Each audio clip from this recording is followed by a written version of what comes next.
बन्धमोक्षाश्च यस्मात् अस्य श्रीब्रह्मरुद्रप्रभृतिसुरनरद्वीषशत्रुत्मकस्य विष्णोर्व्यस्ताः समस्ताः सकलगुणनिधिः सर्वदोषोऽव्यपेतः पूर्णानन्दाव्ययो यो गुरुरपि परमश्चिन्तयेतं महान्तम्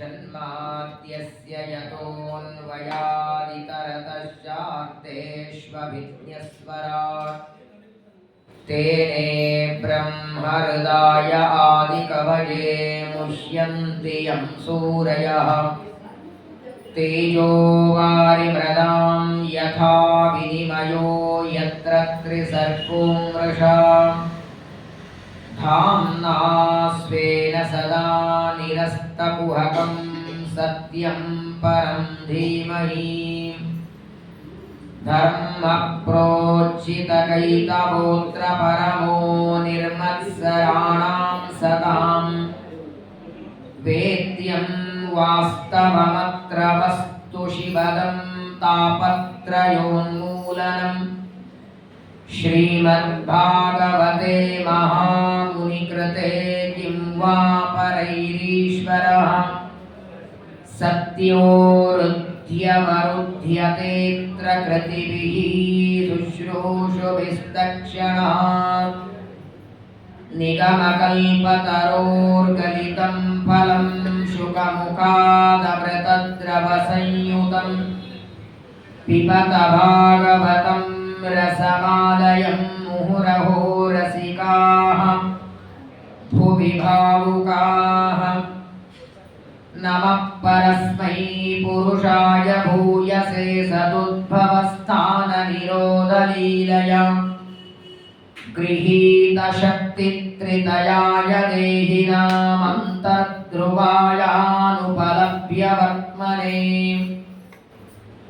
आद्यादिलक्ष्मीर्भव सुप्रसन्ना विशुद्धविज्ञानसुखैकदोग्ध्री अज्ञानहन्त्री त्रिगुणातिरिक्ता प्रज्ञाननेत्री भव सुप्रसन्ना धर्मविज्ञानवैराग्यपरमैश्वर्यशालिनः श्रीमदानन्दतीर्थभगवत्पादान् वन्दे निरन्तरम् नमोऽस्तु तात्विका देवाः विष्णुभक्तिपरायणाः धर्ममार्गे प्रेरयन्तो भवन्तः सर्वदेवैः यं प्रौरजन्तमनुपेतमपेतकृत्यं द्वैपायनो विरहकातर आजुहाव पुत्रेति तन्मयतया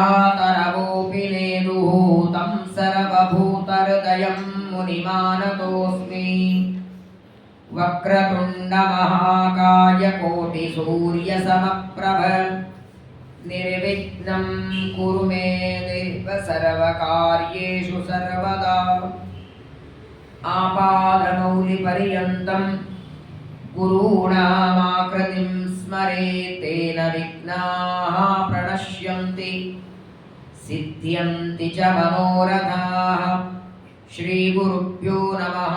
श्रीशुक उवाच आसीत् गिरिवरो राजन् त्रिकूट इति विश्रुतः क्षीरोदेनावृतः श्रीमान् योजनायतमुच्छ्रितः स्वस्त्यस्तु सताम् अशेषसन्मङ्गलानि भवन्तु श्लोकैकश्रवणपठनमात्रेण कथावक्तश्च श्रोतॄणां निखिलकलिकतकल्मषापनूतनपटुतरे मोक्षाद्यखिलपुरुषार्थसाधनीभूते श्रीमद्भागवते महापुराणे अष्टमस्कन्धे यत्किञ्चित् पूर्वोक्तप्रमेयानुवादः।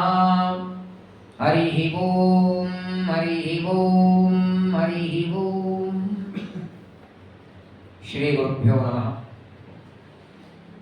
ಜ್ಞಾನಿಗಳಾದ ಮನೋನಿಯಾಮಕ ರುದ್ರದೇವರ ಅವತಾರರಾದ ಶುಕಾಚಾರ್ಯರು ಪಾಂಡವರ ಮೊಮ್ಮಗನಾದ, ಗರ್ಭದಲ್ಲಿ ಇರುವಾಗಲೇ ಭಗವಂತನ ಸಾಕ್ಷಾತ್ಕಾರ ಮಾಡಿಕೊಂಡಂತಹ ಪರೀಕ್ಷಿತ ರಾಜನಿಗೆ 14 ಮನ್ವಂತರಗಳ ಕಥೆಯನ್ನ ನಿರೂಪಣೆ ಮಾಡುವ ಸಂದರ್ಭದಲ್ಲಿ ಮೊದಲನೆಯ ಮನ್ವಂತರ ಸ್ವಯಂಭೂ ಮನ್ವಂತರ. ಆ ಮನ್ವಂತರದಲ್ಲಿ ಪರಮಾತ್ಮ 5 ರೂಪದಿಂದ ಅವತಾರ ಮಾಡಿದ ಕಥೆಯನ್ನ ನಿರೂಪಣೆ ಮಾಡಿ, ಸ್ವಯಂಭೂ ಮನ್ವಂತರದ ನಂತರದಲ್ಲಿ 2ನೇದ್ದು ಸ್ವಾರೋಚಿಷ ಮನ್ವಂತರ, ಅಗ್ನಿದೇವರ ಮಗನಾಗಿ ಅವತಾರ ಮಾಡ್ತಾರೆ. 3ನೇದ್ದು ಉತ್ತಮ, 4ನೇದ್ದು ತಾಪಸ. ಈ 2 ಮನ್ವಂತರಗಳು ಪ್ರಿಯವ್ರತನ ಮಕ್ಕಳಾಗಿ ಇವರಿಬ್ಬರು ಮನುಗಳು ಅವತಾರ ಮಾಡ್ತಾರೆ. ತಾಪಸ ಮನ್ವಂತರದಲ್ಲಿ ಪರಮಾತ್ಮ ಹರಿ ಎನ್ನುವ ರೂಪದಿಂದ ಅವತಾರ ಮಾಡಿ ಮೊಸಳೆಯ ಬಾಯಿಯಲ್ಲಿ ಸಿಕ್ಕು ಬಿದ್ದ ಗಜೇಂದ್ರನನ್ನ ಉದ್ಧಾರ ಮಾಡಿ ಮೋಕ್ಷವನ್ನ ಕೊಟ್ಟ ಅಂತ ಶುಕಾಚಾರ್ಯರು ಪರೀಕ್ಷಿತನಿಗೆ ತಿಳಿಸಿದಾಗ, ಪರೀಕ್ಷಿತ ರಾಜನಿಗೆ ಕುತೂಹಲದಿಂದ ಪ್ರಶ್ನೆ ಮಾಡ್ತಾರೆ. ಪರಮಾತ್ಮ ಗರುಡಾರೂಢನಾಗಿ ಬಂದು ಆ ಗಜೇಂದ್ರನನ್ನ ಹೇಗೆ ಮೋಚನೆ ಮಾಡಿದ? ಯಾಕೆ ಗಜೇಂದ್ರ ಅಲ್ಲಿಗೆ ಬಂದಿದ್ದ? ಗಜೇಂದ್ರ ಯಾರು? ಮೊಸಳೆ ಯಾರು? ಅವರ ಉದ್ಧಾರಕ್ಕೆ ದೇವರೇ ಯಾಕೆ ವೈಕುಂಠದಿಂದ ಬಂದ? ಆ ಕಥೆಯನ್ನ ನಮಗೋಸ್ಕರ ವಿಸ್ತಾರವಾಗಿ ಹೇಳಬೇಕು ಅಂತಾರೆ. ತತ್ಕಥಾಸು ಮಹಾಪುಣ್ಯಂ ಧನ್ಯಂ ಸ್ವಸ್ತ್ಯಯನಂ ಶುಭಂ ಯತ್ರ ಯತ್ರೋತ್ತಮ ಶ್ಲೋಕೋ ಭಗವಾನ್ ಗೀಯತೆ ಹರಿ.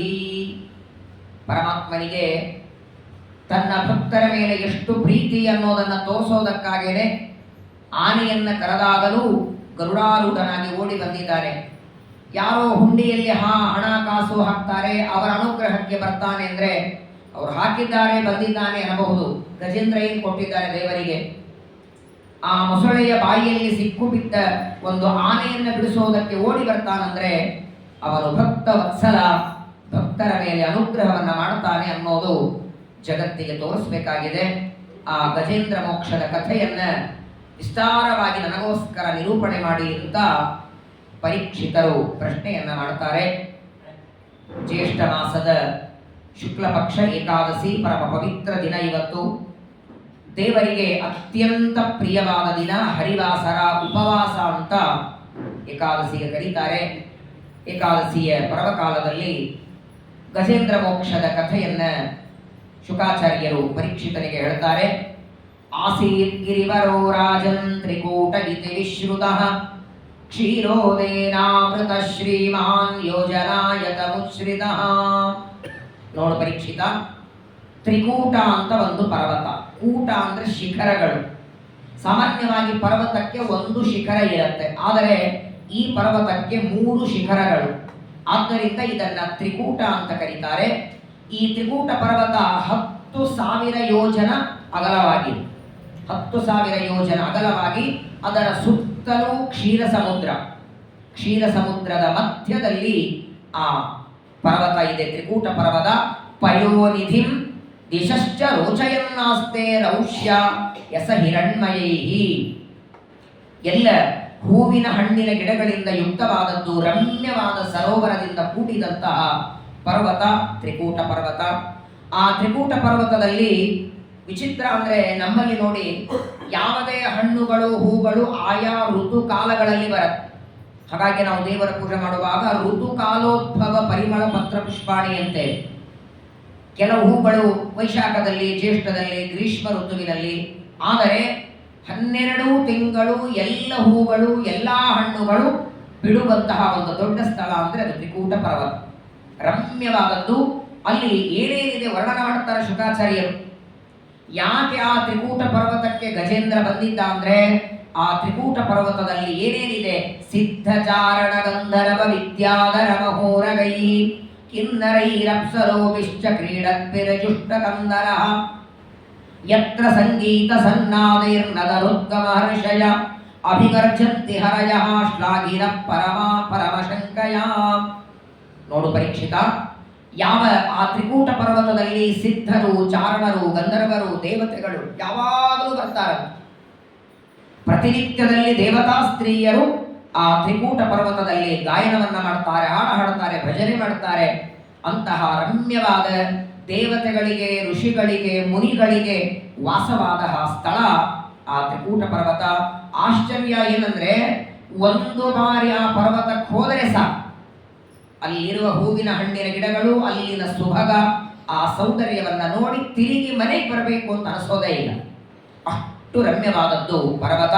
ಹಚ್ಚು ಹಸರಾದ ಗಿಡಗಳು, ನಾನಾ ರೀತಿಯಾದಂತಹ ಎಲೆಗಳಿಂದ, ಹೂಗಳಿಂದ ನೋಡೋಡಿ ಏನೇನಿದೆ ಅಲ್ಲಿ.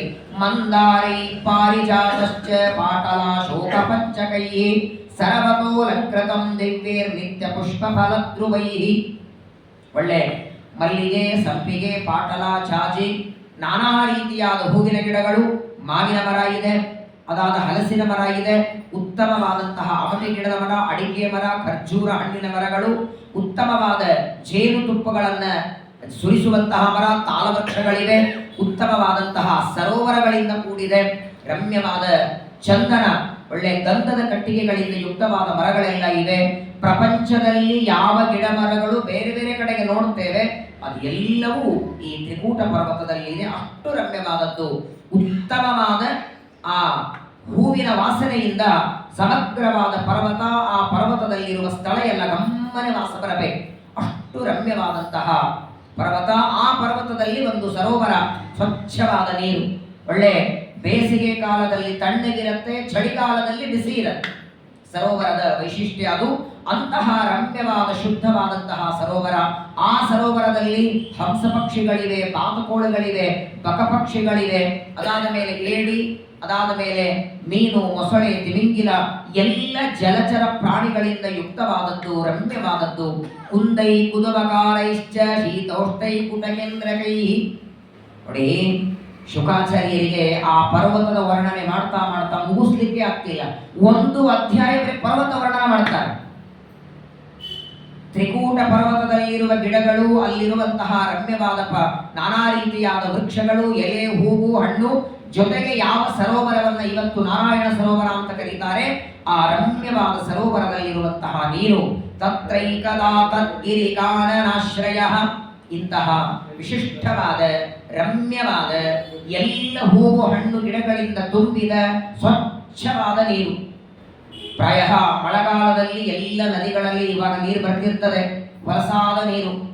ಅದೇ ನೀರನ್ನ 3-4 ತಿಂಗಳು 6 ತಿಂಗಳಾದ ಮೇಲೆ ಹೋದರೆ ಎಷ್ಟು ಸ್ವಚ್ಛವಾಗಿ ಕಾಣಬೇಕು.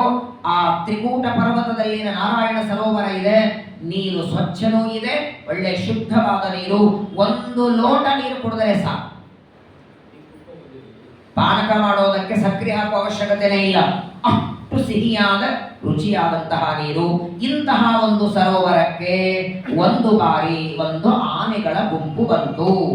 ತತ್ರೈಕದಾ ತದ್ಗಿರಿಕಾನನಾಶ್ರಯ ಕರೇಣುಭಿರ್ವಾರಣಯೂತ ಪಶ್ಚರನ್. ಆ ತ್ರಿಕೂಟ ಪರ್ವತದಲ್ಲಿ ಅನೇಕ ಪ್ರಾಣಿಗಳು, ಅದರಲ್ಲಿ ಪ್ರಧಾನವಾದಂತಹ ಆನೆ. ಒಂದು ದೊಡ್ಡದಾದ ಆನೆ ಗಜೇಂದ್ರ, ಅವನ ಪರಿವಾರವೆಲ್ಲ ಇದೆ. ಗಜೇಂದ್ರನ ಹೆಂಡತಿ, ಮಕ್ಕಳು, ಅಣ್ಣ, ತಮ್ಮ ಎಲ್ಲ ಪರಿವಾರದಿಂದ ಸಹಿತವಾಗಿ ಆ ಗಜೇಂದ್ರ ಆ ಸರೋವರಕ್ಕೆ ಬರ್ತಾನೆ, ನಾರಾಯಣ ಸರೋವರಕ್ಕೆ ಬರ್ತಾನೆ. ಮಧ್ಯಾಹ್ನದ ಬೇಸಿಗೆ ಕಾಲ. ಆನೆಗಳಿಗೆ ನೀರು ಸಿಕ್ಕರೆ ಸಾಕು, ಬಹಳತ್ತು ಸ್ನಾನ ಮಾಡ್ತಿದ್ರೇನೆ ಗಜ ಸ್ನಾನ ಅಂತಾರೆ. ಒಂದು ಬಾರಿ ನೀರಿನಲ್ಲಿ ಇಳಿದರೆ ಮೇಲೆ ಬರೋ ಮಾತೇ ಇಲ್ಲ. ಎಲ್ಲ ಆನೆಗಳು ನೀರಿನಲ್ಲಿ ಇಳಿದಿವೆ ಸ್ನಾನ ಮಾಡೋದಕ್ಕೆ. ವಿಚಿತ್ರ ಅಂದ್ರೆ ಆ ನೀರಿನಿಂದ ಪರಿಮಳ ಬರ್ತಿದೆ. ನಾವು ದೇವರಿಗೆ ಪ್ರತಿನಿತ್ಯ ಪೂಜೆ ಮಾಡುವಾಗ ಸ್ವಾದೋದಕ ತೆಗಿತೀವಲ್ಲ, ಒಳ್ಳೆ ಪಚಕರ್ಪುರ, ಕೇಸರಿ ಹಾಕಿ ಆ ಸ್ವಾದೋದಕ ತೀರ್ಥದ ವಾಸನೆ ಹೇಗೆ ಬರಬೇಕು, ಅಷ್ಟು ರಮ್ಯವಾದ ವಾಸನೆ ಆ ನಾರಾಯಣ ಸರೋವರದಿಂದ ಬರ್ತಾ ಇದೆ. ಅಷ್ಟು ಪರಿಮಳದಿಂದ ಕೂಡಿದಂತಹ ಸರೋವರದಲ್ಲಿ ಆನೆಗಳು ಸ್ನಾನ ಮಾಡಬೇಕು ಅಂತ ಇಳಿದಿವೆ. ಎಲ್ಲ ಆನೆಗಳು ತಮ್ಮ ಸೊಂಡಿಲಿನಿಂದ ನೀರುಗಳನ್ನ ಹಾಕ್ತಾ ಇವೆ. ಒಂದು ಆನೆ ಇನ್ನೊಂದು ಆನೆಗೆ ನೀರನ್ನ ಪ್ರೋಕ್ಷಣೆ ಮಾಡ್ತಾ ಪರಸ್ಪರವಾಗಿ ಆಟಗಳನ್ನ ಆಡ್ತಾ ಮಧ್ಯ ಮಧ್ಯದಲ್ಲಿ ನೀರು ಕುಡಿತವೆ. ಆನೆಗಳು ನೀರು ಕುಡಿತಾ ಇವೆ, ಮತ್ತೆ ಸ್ನಾನವನ್ನ ಮಾಡ್ತಾ ಇವೆ. ಗಿರಿಂ ಗಿರಿಂ ನಾಪರಿತ ಪ್ರಕಂಪಯನ್ ನಿಷೇವ್ಯಮಾಣೋಲಿ ಕುಲೈರ್ಮುದಾಶನೈ. ಆ ಸರೋವರದಲ್ಲಿ ಇಳಿದು ಸ್ನಾನ ಮಾಡುವ ಆನೆಗಳಿಗೆ ಮೇಲೆ ಬರಬೇಕು ಅಂತ ಅನಿಸ್ತಾನೆ ಇಲ್ಲ. ಬೇಸಿಗೆ ಕಾಲದಲ್ಲಿ ಅದು ಈ ತರಹದ ಏಕಾದಶಿ ಬಂತು ಅಂದ್ರೆ ಆಯ್ತು. ನಾವು ವಿದ್ಯಾಪೀಠದಲ್ಲಿರುವಾಗ ಮೊದಲು ಪ್ರಾರಂಭದಲ್ಲಿ ನಾನು ಬಣ್ಣೂರಲ್ಲಿದ್ದೆ, ಭೀಮಾ ನದಿ. ಏಕಾದಶಿ ಸುಮಾರು ಒಂದು ಮಧ್ಯಾಹ್ನದ 8 ತಾಸು ನೀರೊಳಗೇನೆ, ಬೇರೆ ಮಾರ್ಗ ಇಲ್ಲ. ಮತ್ತು ಪ್ರಚಂಡವಾದ ಬಿಸಿಲು. ಅದರಲ್ಲಿಯೂ ಕೂಡ ರಮ್ಯವಾದಂತಹ ಶುದ್ಧವಾದ ನೀರು ಮೇಲೆ ಏಳೋದಕ್ಕೆ ಆನೆಗಳಿಗೆ ಮನಸ್ಸಾಗ್ತಾ ಇಲ್ಲ. ಪರಸ್ಪರವಾಗಿ ನೀರುಗಳನ್ನ ಒಬ್ಬರ ಮೇಲೆ ಒಬ್ಬರು ಎರಚುತ್ತಾ ಎಲ್ಲ ಆನೆಗಳು ಸ್ನಾನ ಮಾಡಿ ಪಪೌನಿ ಕಾಮಂ ನಿಜ ಪುಷ್ಪರೋದ್ರತಂ ಯಥೇಚ್ಛವಾಗಿ ನೀರು ಕುಡಿದಿವೆ. ನೋಡಿ, ದೇವರು ಮಾಡಿದ ಸೃಷ್ಟಿಯೊಳಗೆ ನೀರಿನ ಮಹತ್ವ ಎಷ್ಟಿದೆ. ಪೃಥ್ವಿ, ಅಪ, ತೇಜ, ವಾಯು, ಆಕಾಶ ಪಂಚಭೂತಗಳು. ನಮ್ಮ ಶರೀರ ರೆಡಿಯಾದದ್ದು ಪಂಚಭೂತಗಳಿಂದಲೇ. ಆದರೆ ನಮ್ಮ ಶರೀರದಲ್ಲಿ ಹೆಚ್ಚು ಪ್ರಮಾಣದಲ್ಲಿದ್ದದ್ದು ನೀರು. ಇವತ್ತಿನ ಡಾಕ್ಟರ್ಗಳು ಹೇಳ್ತಾರೆ, ವಿಜ್ಞಾನವೂ ಹೇಳುತ್ತದೆ, ದೇವರು ನಾವು ಊಟ ಮಾಡಿದ ಅನ್ನದಿಂದ ರಕ್ತ ಮಾಡ್ತಾನೆ. ಅನ್ನ ಸಾರು ಗಟ್ಟಿಯಾಗಿರುತ್ತೆ, ಆದರೆ ನೀರು ರಕ್ತವಾಗಿರಬೇಕು. ಮಾಂಸದಂತೆ ರಕ್ತ ಗಟ್ಟಿಯಾದರೆ ಯಾವ ವ್ಯಕ್ತಿನೂ ಬದುಕಲಿಕ್ಕಾಗಲ್ಲ. ಮಾಂಸ ಗಟ್ಟಿಯಾಗೇ ಇರಬೇಕು, ಎಲುಬು ಅದಕ್ಕಿಂತ ಗಟ್ಟಿ ಇರಬೇಕು, ರಕ್ತ ಮಾತ್ರ ನೀರಾಗಿರಬೇಕು. ಆ ರಕ್ತವು ನಮ್ಮ ಶರೀರದೊಳಗೆ ಎಷ್ಟು ಪ್ರಮಾಣದಲ್ಲಿರಬೇಕು. ಒಂದು ಚಮಚ ರಕ್ತ ಹೆಚ್ಚಾದರೂ ಬ್ಲಡ್ ಪ್ರೆಷರ್, BP. ಏನ್ ಭಗವಂತನ ವ್ಯವಸ್ಥೆ ನೋಡಿ. ಅದೇ ಅನ್ನವನ್ನ ನಾವೆಲ್ಲ ಊಟ ಮಾಡಿ ಮಿಕ್ಕಿದ್ದನ್ನ ಪಾತ್ರೆಯಲ್ಲಿ ಇಡ್ತೇವೆ. ಆ ಅನ್ನದಿಂದ ಬ್ರೆಡ್ ಮಾಡ್ಲಿಕ್ಕೆ ಬರತ್ತಾ? ಮಾಂಸ ಮಾಡ್ಲಿಕ್ಕೆ ಬರತ್ತಾ? ಎಲುಬು ಮಾಡ್ಲಿಕ್ಕೆ ಬರತ್ತಾ? ನೂರಾರು ವಿಚಿತ್ರ ಅಂದ್ರೆ 100 ವರ್ಷಗಳವರೆಗೆ ಬದುಕಿದ ವ್ಯಕ್ತಿ, ಒಬ್ಬ ವ್ಯಕ್ತಿ ದೇಹ ಬಿಟ್ಟ ಮೇಲೆ ಅವನ ಶರೀರವನ್ನ ಕಟ್ಟಿಗೆ ಮೇಲಿಟ್ಟು ಒಳ್ಳೆ 2 ಗಾಡಿ ಕಟ್ಟಿಗೆ ತಂದು ದೇಹವನ್ನ ಸುಡ್ತಾರೆ. ಎಲ್ಲ ಸುಟ್ಟು ಹೋಗುತ್ತೆ, ತಲೆ ಬುರುಡೆ ಒಡೆದು ಹೋಗುತ್ತೆ, ಕಣ್ಣುಗಳು ಹೋಗುತ್ತೆ, ರಕ್ತ ಮಾಂಸ ಎಲ್ಲ ಸುಟ್ಟು ಹೋಗುತ್ತೆ, ಎಲುಬು ಮಾತ್ರ ಸುಟ್ಟು ಹೋಗಲ್ಲ ಅನ್ನೋದಕ್ಕಾಗಿ ಅಸ್ಥಿ ವಿಸರ್ಜನೆ ಮಾಡೋದು.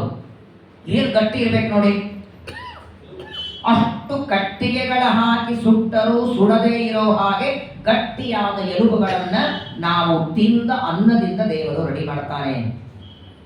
ಹಾಗಾಗಿ ಇವತ್ತಿನ ವೈದ್ಯರೆಲ್ಲ ಹೇಳೋದು, ಊಟ ಎಷ್ಟು ಮಾಡ್ತೀವೋ ಅದರ 2 ಪಟ್ಟು ನೀರು ಕುಡಿಯಿರಿ. ನಮ್ಮ ಹೊಟ್ಟೆಯೊಳಗೆ 4 ಭಾಗದಲ್ಲಿ 1 ಭಾಗ ಮಾತ್ರ ಅನ್ನ ಇರಬೇಕು. 1 ಭಾಗ ಅನ್ನ, 1 ಭಾಗ ನೀರು, 2 ಭಾಗ ಅವಕಾಶಕ್ಕೆ ಜಾಗ ಇರಬೇಕು, ಗಾಳಿ ಆಡೋದಕ್ಕೆ. ಇರುವ 4 ಭಾಗ ಅನ್ನ ತುರುಕಿ ಬಿಟ್ರೆ. ಹಾಗಾಗಿನೇ ಊಟ ಮಾಡಿ ಕೈ ತೊಳ್ಕೊಂಡ ಕ್ಷಣ ನಿದ್ದೆ ಬರ್ತದೆ. ಹಿಂದೆಲ್ಲ ಋಷಿಗಳು ಮುನಿಗಳು ಮೊನ್ನೆ ಕೇಳಿದ್ರಲ್ಲ, ಅಯೋಧ್ಯೆಯಲ್ಲಿ ಒಬ್ಬ ದೊಡ್ಡ ಸಾಧುಗಳಿದ್ರು, 2 ಉತ್ತತ್ತಿಯನ್ನ ತಿಂದು 108 ವರ್ಷ ಬದುಕಿದರು. ಪ್ರತಿನಿತ್ಯ 2 ಉತ್ತತ್ತಿ ತಿನ್ನಬೇಕು, ಇಷ್ಟು ಹಾಲು ಕುಡಿಬೇಕು. ಅಷ್ಟು ಯೋಗ್ಯತೆ ನಮಗಲ್ಲ. ಧ್ರುವರಾಜರು ಎಲೆ ತಿಂದು ತಪಸ್ಸು ಮಾಡ್ತಿದ್ರು ಅಂತ ನಾಳೆ ನಾವು ಎಲೆ ತಿನ್ಲಿಕ್ಕೆ ಹೋದ್ರೆ, ದ್ವಾದಶಿ ನಾಳೆ ಏನ್ ಪದಾರ್ಥ ತರಿಸ್ಬೇಡಿ, ಏನ್ ಅಡಿಗೆ ಬೇಡ, ಏನ್ ಬೇಡ, ಒಂದಿಷ್ಟು ಎಲೆ ತಂದು ಎಲ್ಲರಿಗೂ ಪಾರಣೆಗೆ 2 ಎಲೆ ಹಾಕ್ಬಿಡಿ, ಒಣಗಿದ ಎಲೆ. ಯೋಗ್ಯತೆ ನಮ್ದಲ್ಲ. ಆದರೂ ನಾವು ಊಟ ಮಾಡುವ ಆಹಾರ ನಮ್ಮ ಸಾಧನೆಗೆ, ನಮ್ಮ ಜಪತಪಗಳಿಗೆ, ನಮ್ಮ ಪಾಠ ಪ್ರವಚನಕ್ಕೆ ಅಡ್ಡಿ ಮಾಡಬಾರದು. ಅದನ್ನ ಭಗವಂತ ಎಷ್ಟು ವ್ಯವಸ್ಥೆ ಮಾಡಿರ್ತಾನೆ ನೋಡಿ. ಹಾಗಾಗಿ ನೀರು ಇದು ಎಲ್ಲಾ ಜೀವರಾಶಿಗಳಿಗೂ ಅಷ್ಟು ಅಗತ್ಯವಾದದ್ದು. ಕೆಲವು ಸಲ ಅನ್ನ ಇಲ್ಲದೇನೂ ಬದುಕಬಹುದು.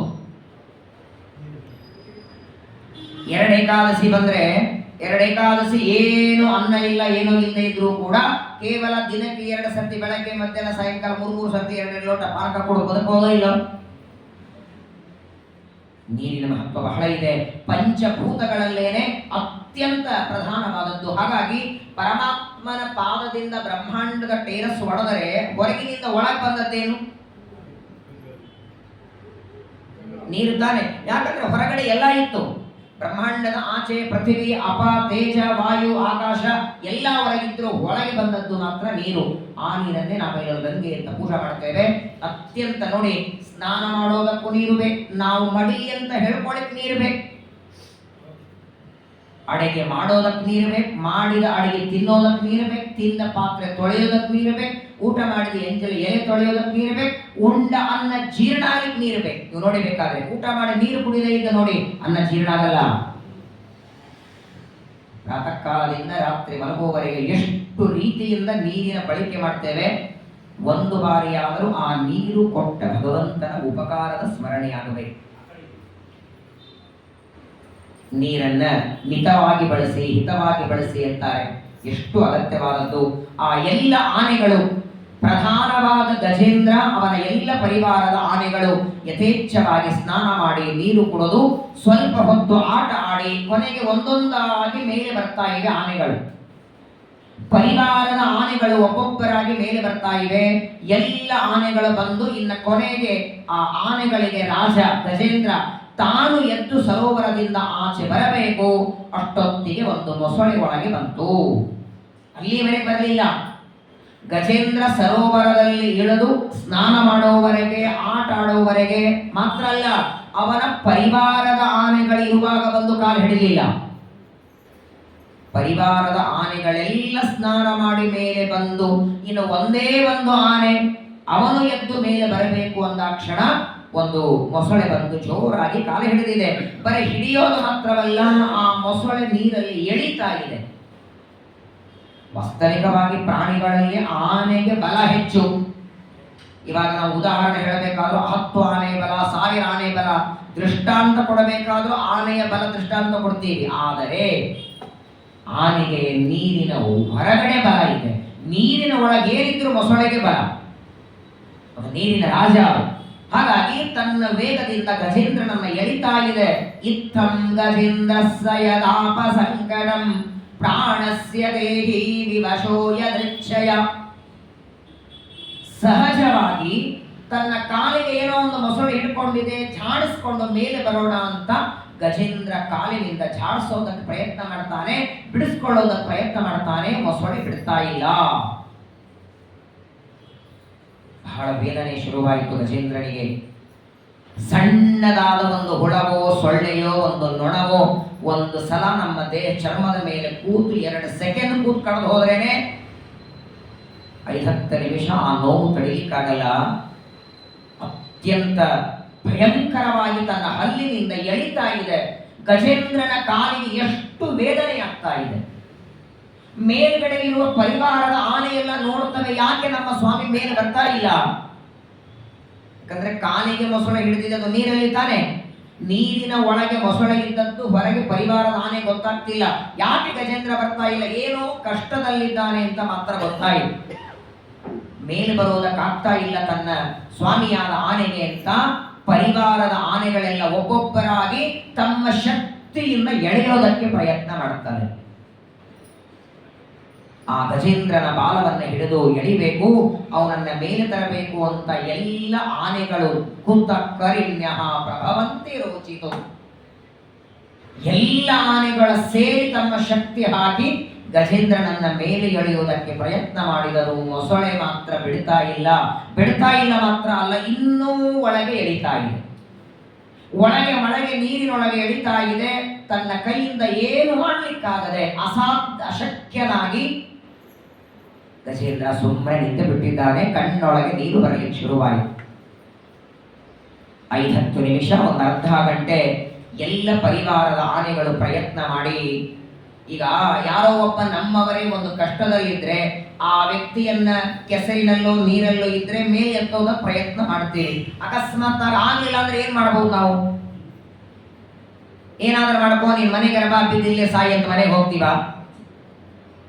ನಮಗಾಗಲಿಲ್ಲ ಅಂದ್ರೆ ಇನ್ಯಾರನ್ನಾದ್ರೂ ಕರಿತೀವಿ, ಏನಾದ್ರೂ ಉಪಾಯ ಮಾಡ್ತೀವಿ. ಇಲ್ಲಿ ಗಜೇಂದ್ರನ ಪರಿಸ್ಥಿತಿ ನೋಡಿ. ಅವನ ಪರಿವಾರದ ಆನೆಗಳು ಎತ್ತೋದಕ್ಕೆ ಎಳೆಯೋದಕ್ಕೆ ಪ್ರಯತ್ನ ಮಾಡಿ ಯಾವ ಉಪಾಯದಿಂದಲೂ ಗಜೇಂದ್ರನನ್ನ ಹೊರಗೆ ತರಲಿಕ್ಕಾಗಲಿಲ್ಲ. ಆದರೆ ಇಷ್ಟು ಕಷ್ಟದಲ್ಲಿದ್ದಾನೆ, ಕೊನೆಗೆ ಜೊತೆಗಾದ್ರೆ ಇರೋಣ ಅನ್ಬೇಕಾಗಿತ್ತಲ್ಲ. ಯಾವಾಗಲೂ ನೋಡಿ, ರೋಗ ಏನೋ ಭಯಾನಕವಾದ ಮನಸ್ಸಿಗೆ ದುಃಖ ಆದರೆ ನಮಗೆ ಬೇಕಾದವು ಜೊತೆಗಿದ್ರೂ ಸಾಕು, ಆರೋಗ್ಯ ಬರ್ತದೆ. ಅರ್ಧ ಆರೋಗ್ಯ ಅದರಿಂದಲೇ ಬರ್ತದೆ. ಯಾವ ಆನೆಗಳು ನಿಲ್ಲಿಲ್ಲ. ಪರಿವಾರದ ಆನೆಗಳು ತಮ್ಮಿಂದ ಗಜೇಂದ್ರನನ್ನ ಬಿಡಿಸಲಿಕ್ಕಾಗದಿದ್ದಾಗ ಒಬ್ಬೊಬ್ಬರಾಗಿ ಹೊರಟು ಬಿಟ್ಟರಂತೆ ಅಲ್ಲಿಂದ. ಒಬ್ಬಂಟಿಕನಾಗಿ ನಿಂತಿದ್ದಾನೆ ಗಜೇಂದ್ರ. ಮೊಸಳೆ ಎಳಿತಾ ಇದೆ, ಕಣ್ಣಲ್ಲಿ ನೀರು ಬರ್ತಾ ಇದೆ. ಒಂದರ್ಥದಲ್ಲಿ ನಾವು ನೀವೆಲ್ಲ ಗಜೇಂದ್ರರೇ, ನಾವು ಎಲ್ಲ ಆನೆಗಳೇ. ಆದರೆ ಅವನಿಗ ಒಂದು ಮೊಸಳೆ ಹಿಡಿದಿದ್ದು, ನಮ್ಮ ಅನೇಕ ಮೊಸಳೆಗಳಿವೆ. ಪುತ್ರಾದಿ ನಕ್ರ ನಿಗ್ರಹೀತ ಶರೀರ ಕಸ್ಯ ವಾಸಿಷ್ಠ ಕೃಷ್ಣ ಮಮದೇ ಕರಾವರಂಬಂ. ಯಾದವಾರ್ಯರಂತಾರೆ, ನಾನು, ನನ್ನದು, ಹೆಂಡತಿ, ಮಕ್ಕಳು, ಅಭಿಮಾನ, ಬೇಕು ಬೇಡ, ಸಿಕ್ಕರೆ ಆನಂದ, ಸಿಗದೇ ಇದ್ರೆ ದುಃಖ, ಇವೇ ಎಲ್ಲ ಮೊಸಳೆಗಳನ್ನು. ಈ ಎಲ್ಲ ಮೊಸಳೆಗಳಿಂದ ಬಂಧಿತರಾಗಿ ಒಂದರ್ಥದಲ್ಲಿ ನಾವು ಕೂಡ ಸಂಸಾರವೆಂಬ ಸಮುದ್ರದಲ್ಲಿ ಬಿದ್ದ ಗಜೇಂದ್ರರೇ. ಏನ್ ಪರಿಸ್ಥಿತಿ ಆಯ್ತು ನೋಡಿ. ಆ ಮೊಸಳೆಯ ಬಾಯಿಯಲ್ಲಿ ಸಿಕ್ಕು ಬಿದ್ದಿದ್ದಾನೆ. ಪರಿವಾರದ ಆನೆಗಳೆಲ್ಲ ತಮ್ಮಷ್ಟಕ್ಕೆ ಹೊರಟು ಬಿಟ್ಟಿವೆ.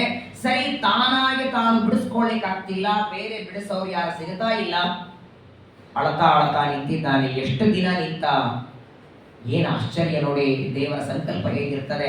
ಅದಕ್ಕೆ ಹೇಳೋದಲ್ವೇ, ಪ್ರಾರಬ್ಧ ಕರ್ಮ ಅನ್ನೋದು ಅಡ್ಡಿ ಬಂದ್ರೆ ಎಂಥ ಜ್ಞಾನಿಯಾದರೂ ದೇವರನ್ನ ಮರೆತು ಬಿಡ್ತಾನೆ. ಅದಕ್ಕೆ ಸಾಕ್ಷಿನೇ ಗಜೇಂದ್ರ. ಮೊಸಳೆಯ ಬಾಯಲ್ಲಿ ಸಿಕ್ಕು ಬಿದ್ದ ಗಜೇಂದ್ರನಿಗೆ 1000 ವರ್ಷಗಳವರೆಗೆ ದೇವರ ನೆನಪಾಗಲಿಲ್ಲ. ಸಹಸ್ರಂ ಗತಪನ್ಮಹೀಪತೆ. ಅದೇ ದುಃಖದಲ್ಲಿ ಮೊಸಳೆ ಎಳಿತಾ ಇದೆ. ಪ್ರಚಂಡವಾದ ವೇದನೆ, ಕಣ್ಣೊಳಗೆ ನೀರು, ಯಾವ ಉಪಾಯ ತಲೆಗೆ ಹೊಳಿತಾ ಇಲ್ಲ. ದೇವರನ್ನ ಪ್ರಾರ್ಥನೆ ಮಾಡೋಣ, ಗರುಡಾರೂಢನಾಗಿ ಬಂದು ಉದ್ಧಾರ ಮಾಡ್ತಾನೆ ಅನ್ನುವ ಮಾತು 1000 ವರ್ಷ ತಲೆಗೆ ಬರಲಿಲ್ಲ. ಯಾಕೆ? 1000 ವರ್ಷಗಳವರೆಗೆ ದೇವರ ನೆನಪು ಬರದೇ ಇರುವ ಪ್ರಾರಬ್ಧ ಅಡ್ಡಿಯಾಗಿತ್ತು. ನಾ ಮಾಡಿದ ಕರ್ಮ ನೀ ಮಾಡೋದೇನು? ಮಾತು ಸಂಘದ ಪಕ್ಕದಲ್ಲೇನೆ ಮನೆ ಕಟ್ಟಿಸ್ಕೊಂಡು ದಿನಾ ಪ್ರವಚನಕ್ಕೆ ಹೋಗಬೇಕು ಅಂತಿದ್ರು. ನನ್ನ ಕರ್ಮವೇ ಪ್ರಧಾನವಾದರೂ ವಾರದಲ್ಲಿ 2 ದಿನ ಬಂದಿರ್ತೀವಿ ನಾವು. ಎಲ್ಲಿವರೆಗೆ ನಾನು ಪೂಜೆ ಮಾಡಬೇಕು, ನಾನು ಜಪ ಮಾಡಬೇಕು, ನಾನು ಪ್ರವಚನಕ್ಕೆ ಹೋಗಬೇಕು ಅಂತ ನಾವು ಸಂಕಲ್ಪ ಮಾಡಿದ್ರಲ್ಲ, ನಾನು ಇದನ್ನು ಮಾಡಬೇಕು ಅಂತ ದೇವರಿಗೆ ಆ ಇಚ್ಛೆ ಬರಬೇಕು. ಇವನು ಪ್ರವಚನಕ್ಕೆ ಹೋಗಲಿ, ಇವನ ಪಾಠಕ್ಕೆ ಹೋಗಲಿ, ಇವನು ನೈವೇದ್ಯದ ಊಟ ಮಾಡಲಿ, ಈ ವ್ಯಕ್ತಿ ತೀರ್ಥಯಾತ್ರೆ ಮಾಡಲಿ, ಇವರೆಲ್ಲ ಮಂಗಳಕ್ಕೆ ನೈಮಿಷಾರಣ್ಯಕ್ಕೆ ಹೋಗ್ಲಿ ಅಂತ ದೇವರ ಇಚ್ಛೆ ಇದ್ರೆ ಮಾತ್ರ ನಾವಿಲ್ಲಿಂದ ಹೊರಟು ಅಲ್ಲಿ ಹೋಗ್ಲಿಕ್ಕೆ ಸಾಧ್ಯ. ನರಚಿತ್ತಕ್ಕೆ ಬಂದದ್ದು ಲವಲೇಶ ನಡೆಯದು. ಏನು ಆಶ್ಚರ್ಯ ನೋಡಿ. ಗಜೇಂದ್ರನಿಗೆ 1000 ವರ್ಷಗಳವರೆಗೆ ಯಾರ ನೆನಪಾಗಲಿಲ್ಲ. ಕೊನೆಯ 1000 ವರ್ಷಗಳ ನಂತರದಲ್ಲಿ ಅದೇ ಮೊಸಳೆಯ ಬಾಯಿಯಲ್ಲಿ ಒದ್ದಾಡ್ತಾ ಇರುವ ಗಜೇಂದ್ರ ಅಂತಾನೆ, ಈ ಮೊಸಳೆ ಬಾಯಿಯಿಂದ ಬಿಡಿಸ್ಕೊಳ್ಳೋದಕ್ಕೆ ನನ್ನ ಪರಿವಾರದವರನ್ನೆಲ್ಲ ನೆನೆಸ್ಕೊಂಡಲ್ಲ, ಎಷ್ಟು ಮೂರ್ಖಿದ್ದೆ ನಾನು ಅಂದ. ನಿಜವಾಗಿ ಈ ಬಂಧನದಿಂದ ಯಾರು ಬಿಡಿಸ್ತಾರೋ ಅವ್ರನ್ನ ನೆನೆಸ್ಕೊಳ್ಳೇ ಇಲ್ಲ. ಈ ಬಂಧನ ಅಲ್ಲ, ಕೇವಲ ಮೊಸಳೆಯ ಬಾಯಿಯಿಂದ ಬಿಡಿಸೋದಲ್ಲ, ಸಂಸಾರದ ಬಂಧವನ್ನೇ ದೂರ ಮಾಡುವ, ಅನಾದಿ ಕಾಲದ ಜನ್ಮ ಮರಣದ ಸಂಕೋಲೆಯನ್ನು ಬಿಡಿಸುವ ಆ ಸಚ್ಚಿದಾನಂದ ರೂಪಿಯಾದ ದೇವರನ್ನು ಸ್ಮರಣೆ ಮಾಡಲಿಲ್ಲ ನಾನು.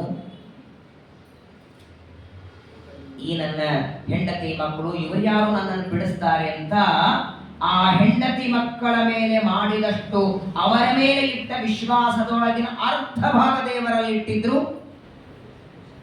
ಭಗವಂತ ಬಂಧುವು ಉದ್ಧಾರ ಮಾಡಿಬಿಡ್ತಿದ್ದ ಅಂತ ನೆನಪಾಯಿತು. ಪರವಾಗಿಲ್ಲ, ಪ್ರಾರಬ್ಧಕ್ಕೆ ತಕ್ಕಂತೆ 1000 ವರ್ಷಗಳ ನಂತರದಲ್ಲಿ ಗಜೇಂದ್ರನಿಗೆ ಭಗವಂತನ ನೆನಪಾಗಿ ಅದೇ ಸರೋವರದಲ್ಲಿ ಅಷ್ಟೇ ವೇದನೆಯೊಳಗೆ ಮೊಸಳೆ ಎಳಿತಾ ಇದೆ, ಅಷ್ಟೇ ಕಷ್ಟದೊಳಗೆ ದೇವರನ್ನ ಸ್ತೋತ್ರ ಮಾಡಲಿಕ್ಕೆ ಶುರು ಮಾಡಿದ. ನೇರವಾಗಿ ದೇವರನ್ನ ಬಾ ಅಂತ ಕರೆಯಲಿಲ್ಲ. ಪರಮಾತ್ಮ ಮೊಸಳೆಯ ಬಾಯಿಯಲ್ಲಿ ಸಿಕ್ಕು ಬಿದ್ದ ಗಜೇಂದ್ರನ ಉದ್ಧಾರಕ್ಕೆ ಬಂದದ್ದು, ಅವನ ಮೇಲೆ ಅನುಗ್ರಹ ಮಾಡಿ ಬಂದದ್ದು ನಿಜ. ಅದಕ್ಕೆ ಮೂಲ ಕಾರಣ ಅಷ್ಟು ವೇದನೆ ಕಷ್ಟದಲ್ಲಿದ್ದರೂ ಗಜೇಂದ್ರ ಮಾಡಿದ ಭಗವಂತನ ಸ್ತೋತ್ರ. ಅದಕ್ಕಾಗಿ ವಿಷ್ಣು ಸಹಸ್ರನಾಮದಲ್ಲಿ ಭೀಷ್ಮಾಚಾರ್ಯರು ಸ್ತವ್ಯ ಸ್ತೋತ ಸ್ತುತಿ ಪ್ರಿಯ ಅಂತ ಕರೆದಿದ್ದಾರೆ.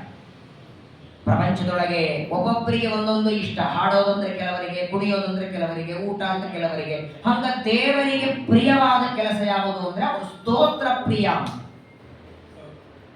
ಯಾರು ಅವನ ಸ್ತೋತ್ರವನ್ನ ಮಾಡ್ತಾರೆ ಅವರು ಮಾಡಿದ ಸ್ತುತಿಗೆ ಅನುಗ್ರಹ ಮಾಡ್ತಾನೆ. ಆ ಗಜೇಂದ್ರ ಆಶ್ಚರ್ಯ ಅಂದ್ರೆ, ಸಣ್ಣದಾದ ಏನೋ ಒಂದು ಹುಳ ಕಚ್ಚಿದ್ರೆ, ಏನೋ ಒಂದು ಸಣ್ಣ ಆಪತ್ತು ಕಷ್ಟ ಬಂದ್ರೂ ನಾವು ಮಾಡುವ ಪಾರಾಯಣ ಜಪ ನಿಲ್ಲಿಸ್ಬಿಡ್ತೇವೆ. ಬೇರೆ ಏನ್ ಬೇಡ. ಬೆಳಗ್ಗೆ 10:00ವರೆಗೆ ಹರಿವಂಶದ ಮಂಗಳ ಇದೆ, 12:00ವರೆಗೆ ಊಟ ಇದೆ ಅಂತ ಅವ್ರು ಪೂಜೆ ಲೋಪ ಮನೆಯಲ್ಲೇ ಮಠದ ಅಂಗ ಸಂಘದಲ್ಲಿ ತೀರ್ಥ ಕೊಡ್ತಾರಲ್ಲ. ಬೆಳಗ್ಗೆ ಸ್ನಾನ ಮಾಡಿ ಒಂದಿಷ್ಟು ಸಂಧ್ಯಾ ವಂದನೆ ಮಾಡಿ ಬಂದ್ಬಿಡೋ ಸಂಘಕ್ಕೆ. ಪ್ರಾಯ ನಮಗೆ ಪ್ರಯೋಜನ ಇದ್ದಾಗ ಮಾತ್ರ ನಾವು ದೇವರ ಆರಾಧನೆ ಮಾಡ್ತೇವೆ. ಗಜೇಂದ್ರನ ಪರಿಸ್ಥಿತಿ ನೋಡಿ, 1000 ವರ್ಷ ಎಳಿತಾ ಇದೆ ಮೊಸಳೆ, ಎಷ್ಟು ರಕ್ತ ದೇಹದಿಂದ ಹೋಗಿದೆ, ಮಾತೇ ಬರಲ್ಲ ರೀ. 2 ಏಕಾದಶಿ ಬೆಳೆದ್ರೆ 3ನೇ ದ್ವಾದಶಿ ದಿನ ಮಾತು ಬರಲ್ಲ. 1000 ವರ್ಷಗಳವರೆಗೆ ಅನ್ನ ನೀರಿಲ್ಲದೆ ಇರುವ ರಕ್ತ ಎಲ್ಲ ಎಳಿತಾ ಇದೆ. ಅಂಥ ಕಷ್ಟದಲ್ಲಿಯೂ ಕೂಡ ಪರಮಾತ್ಮನನ್ನ ಸ್ತೋತ್ರ ಮಾಡ್ತಾರೆ. ಗಜೇಂದ್ರ ಉವಾಚ ಓಂ ನಮೋ ಭಗವತೆ ತಸ್ಮೈ ಯತಯೇದಚ್ಚಿದಾತ್ಮಕಂ ಪುರುಷಾಯಾದಿ ಬೀಜಾಯ ಪರೇಶಾಯ ಧೀಮಹಿ. ಭಗವಂತನನ್ನ ಪ್ರಾರ್ಥನೆ ಮಾಡ್ತಾನೆ, ಹೇ ಪರಮಾತ್ಮ, ಸಮಗ್ರವಾದ ಚೇತನಾತ್ಮಕವಾದ ಜಗತ್ತಿನ ಸೃಷ್ಟಿ ಸ್ಥಿತಿ ಲಯವನ್ನ ಮಾಡುವಂತಹ ಹೇ ಭಗವಂತ, ಇವತ್ತು ನಾನು ಈ ಮೊಸಳೆಯ ಬಾಯಿಯಲ್ಲಿ ಸಿಕ್ಕು ಬಿದ್ದಿದ್ದೇನೆ. ಸಣ್ಣದಾದ ಗಿಡದ ಮೇಲಿರುವ ಒಂದು ಎಲೆ ಅಲ್ಲಾಡಬೇಕಾದ್ರೂ ನಿನ್ನ ಇಚ್ಛೆ ಬೇಕು. ಎಲ್ಲ ಜೀವರಿಗೆ ಜನ್ಮ ಕೊಡೋನು ನೀನೆ, ಶರೀರ ಕೊಡೋನು ನೀನೆ. ಶರೀರದೊಳಗೆ ಯಾವ ವ್ಯಕ್ತಿ ಎಷ್ಟು ದಿನ ಇರಬೇಕು, ಎಲ್ಲಿ ಇರಬೇಕು, ಯಾವ ಬಟ್ಟೆ ಉಟ್ಕೊಳ್ಬೇಕು, ಏನನ್ನ ಊಟ ಮಾಡಬೇಕು, ಎಷ್ಟೊತ್ತಿಗೆ ಎಲ್ಲ ಬರೆದು ಬಿಟ್ಟಿದ್ದಾರೆ ದೇವ. ನಾಳೆ ದ್ವಾದಶಿ ಪಾರಣೆಗೆ ಏನ್ ಅಡುಗೆ ಮಾಡಬೇಕು ಅಂತ ನೀವು ಇವತ್ತು ಯೋಚನೆ ಮಾಡ್ತೀವಿ. ಯೋಚನೆ ಮಾಡಿ ಅದಕ್ಕೆ ತಕ್ಕಂತೆ ಪದಾರ್ಥ ತರಿಸಬೇಕಾದರೆ ಜ್ಯೇಷ್ಠ ಮಾಸ ಶುಕ್ಲ ಪಕ್ಷ ದ್ವಾದಶಿ ತಿಥಿ ರವಿವಾರ 6:30ಗೋ 7:30ಗೋ 8 ಗಂಟೆಗೋ ಎಲ್ಲಿ ಏನು ಅಡಿಗೆ ಏನು ಊಟ ಗರ್ಭದಿಂದ ಬರುವ ದಿನವೇ ಡಿಸೈಡ್ ಮಾಡಿ ಕಳಿಸ್ಬಿಟ್ಟಿದ್ದಾರೆ ದೇವರು. ಸರಿಯಾಗಿ ತಕ್ಕಂತಾಗತ್ತೆ. ಅವನು 7:30 ಅಂತ ದೇವರು ಬಂದಿದ್ದಾದ್ರೆ ನಿಮಗೆ ನಾನು 6:30ಗೆ ಬಾ ಅಂತ ಕರೀತಾರೆ, 6 ಗಂಟೆಗೆ ಬನ್ನಿ ಅಂತ ಹಾಕೋದು 7:30ಗೆ. ಮೊದಲನೇ ಪಂಕ್ತಿಗೆ ನಿಮ್ಗೆ ಎಲೆ ಮೇಲೆ ಊಟ ಆಗಬೇಕು ಅಂತ ದೇವರ ಇಚ್ಛೆ ಇದ್ರೆ ನೀವೇನು ಪಂಕ್ತಿಯಲ್ಲಿ ಜಾಗ ಹಿಡಿಯೋ ಅವಶ್ಯಕತೆ ಇಲ್ಲ. ಅವನೇ 2ನೇ ಪಂಕ್ತಿಗೆ ಬಂದಿದ್ದ ಅಂದ್ರೆ ನೀವೇನ್ ಎಲೆ ಹಿಡಿದ್ರು ಲಾಭ ಇಲ್ಲ. ಎಷ್ಟು ಚೆನ್ನಾಗಿ ಪ್ರಾರ್ಥನೆ ಮಾಡ್ತಾನೆ ಗಜೇಂದ್ರ ನೋಡಿ. ಎಲ್ಲ ಜೀವರಾಶಿಗಳು ಭಗವಂತನ ಕೈಯಲ್ಲಿ ಆಡುವ ಗೊಂಬೆಗಳಂತಾನೆ. ಯಸ್ವಾತ್ಮನೀದಂ ನಿಜಮಾಯಯಾರ್ಪಿತಂ ಕ್ವಚಿತ್ ವಿಧಾತಂ ಕ್ವಚಿತ್ ಶಿರೋಹಿತಂ. ಜೀವರಿಗೆ ಪರಮಾತ್ಮ ಶರೀರವನ್ನ ಕೊಟ್ಟ, ಇಂದ್ರಿಯಗಳನ್ನ ಕೊಟ್ಟ. ಆ ಇಂದ್ರಿಯಗಳಲ್ಲಿದ್ದು ತಾನೇ ಕಾರ್ಯವನ್ನ ಮಾಡ್ತಾನೆ. ನಮ್ಮ ಕಣ್ಣು ಪ್ರಪಂಚ ಎಲ್ಲ ಪದಾರ್ಥ ನೋಡಿ ಬರ್ತದೆ. ಆ ಕಣ್ಣಿನೊಳಗೆ ತಾನೇ ಕಪಿಲ ರೂಪದಿಂದ ಇದ್ದು ಪದಾರ್ಥವನ್ನ ನೋಡುವಂತೆ ಮಾಡ್ತಾನೆ. ಕಿವಿಯೊಳಗಿದ್ದು ಕೇಳಿಸಿಕೊಳ್ಳುವಂತೆ, ಕೈಯಲ್ಲಿ ಇದ್ದು ಕೆಳಗೆ ಮೇಲೆ ಮಾಡುವಂತೆ, ಜ್ಞಾನೇಂದ್ರಿಯ ಕರ್ಮೇಂದ್ರಿಯಗಳಲ್ಲಿ ಮನಸ್ಸಿನಲ್ಲಿ ಎಲ್ಲ ಒಳಗೆ ಇದ್ದು ಭಗವಂತ. ವಿಚಿತ್ರ ಅಂದ್ರೆ ಶರೀರದೊಳಗೆ ಇದ್ದು ಕಾರ್ಯ ಮಾಡೋದು ಮಾತ್ರವಲ್ಲ, ಯಾವತ್ತು ಈ ಶರೀರದಿಂದ ದೇವರು ಹೋಗುವ ಡಿಸೈಡ್ ಮಾಡ್ತಾನೆ ನೋಡಿ. ಕಾಲೇನ ಪಂಚತ್ವ ಮಿತೇಶು ಕೃಷ್ಣಶಃ.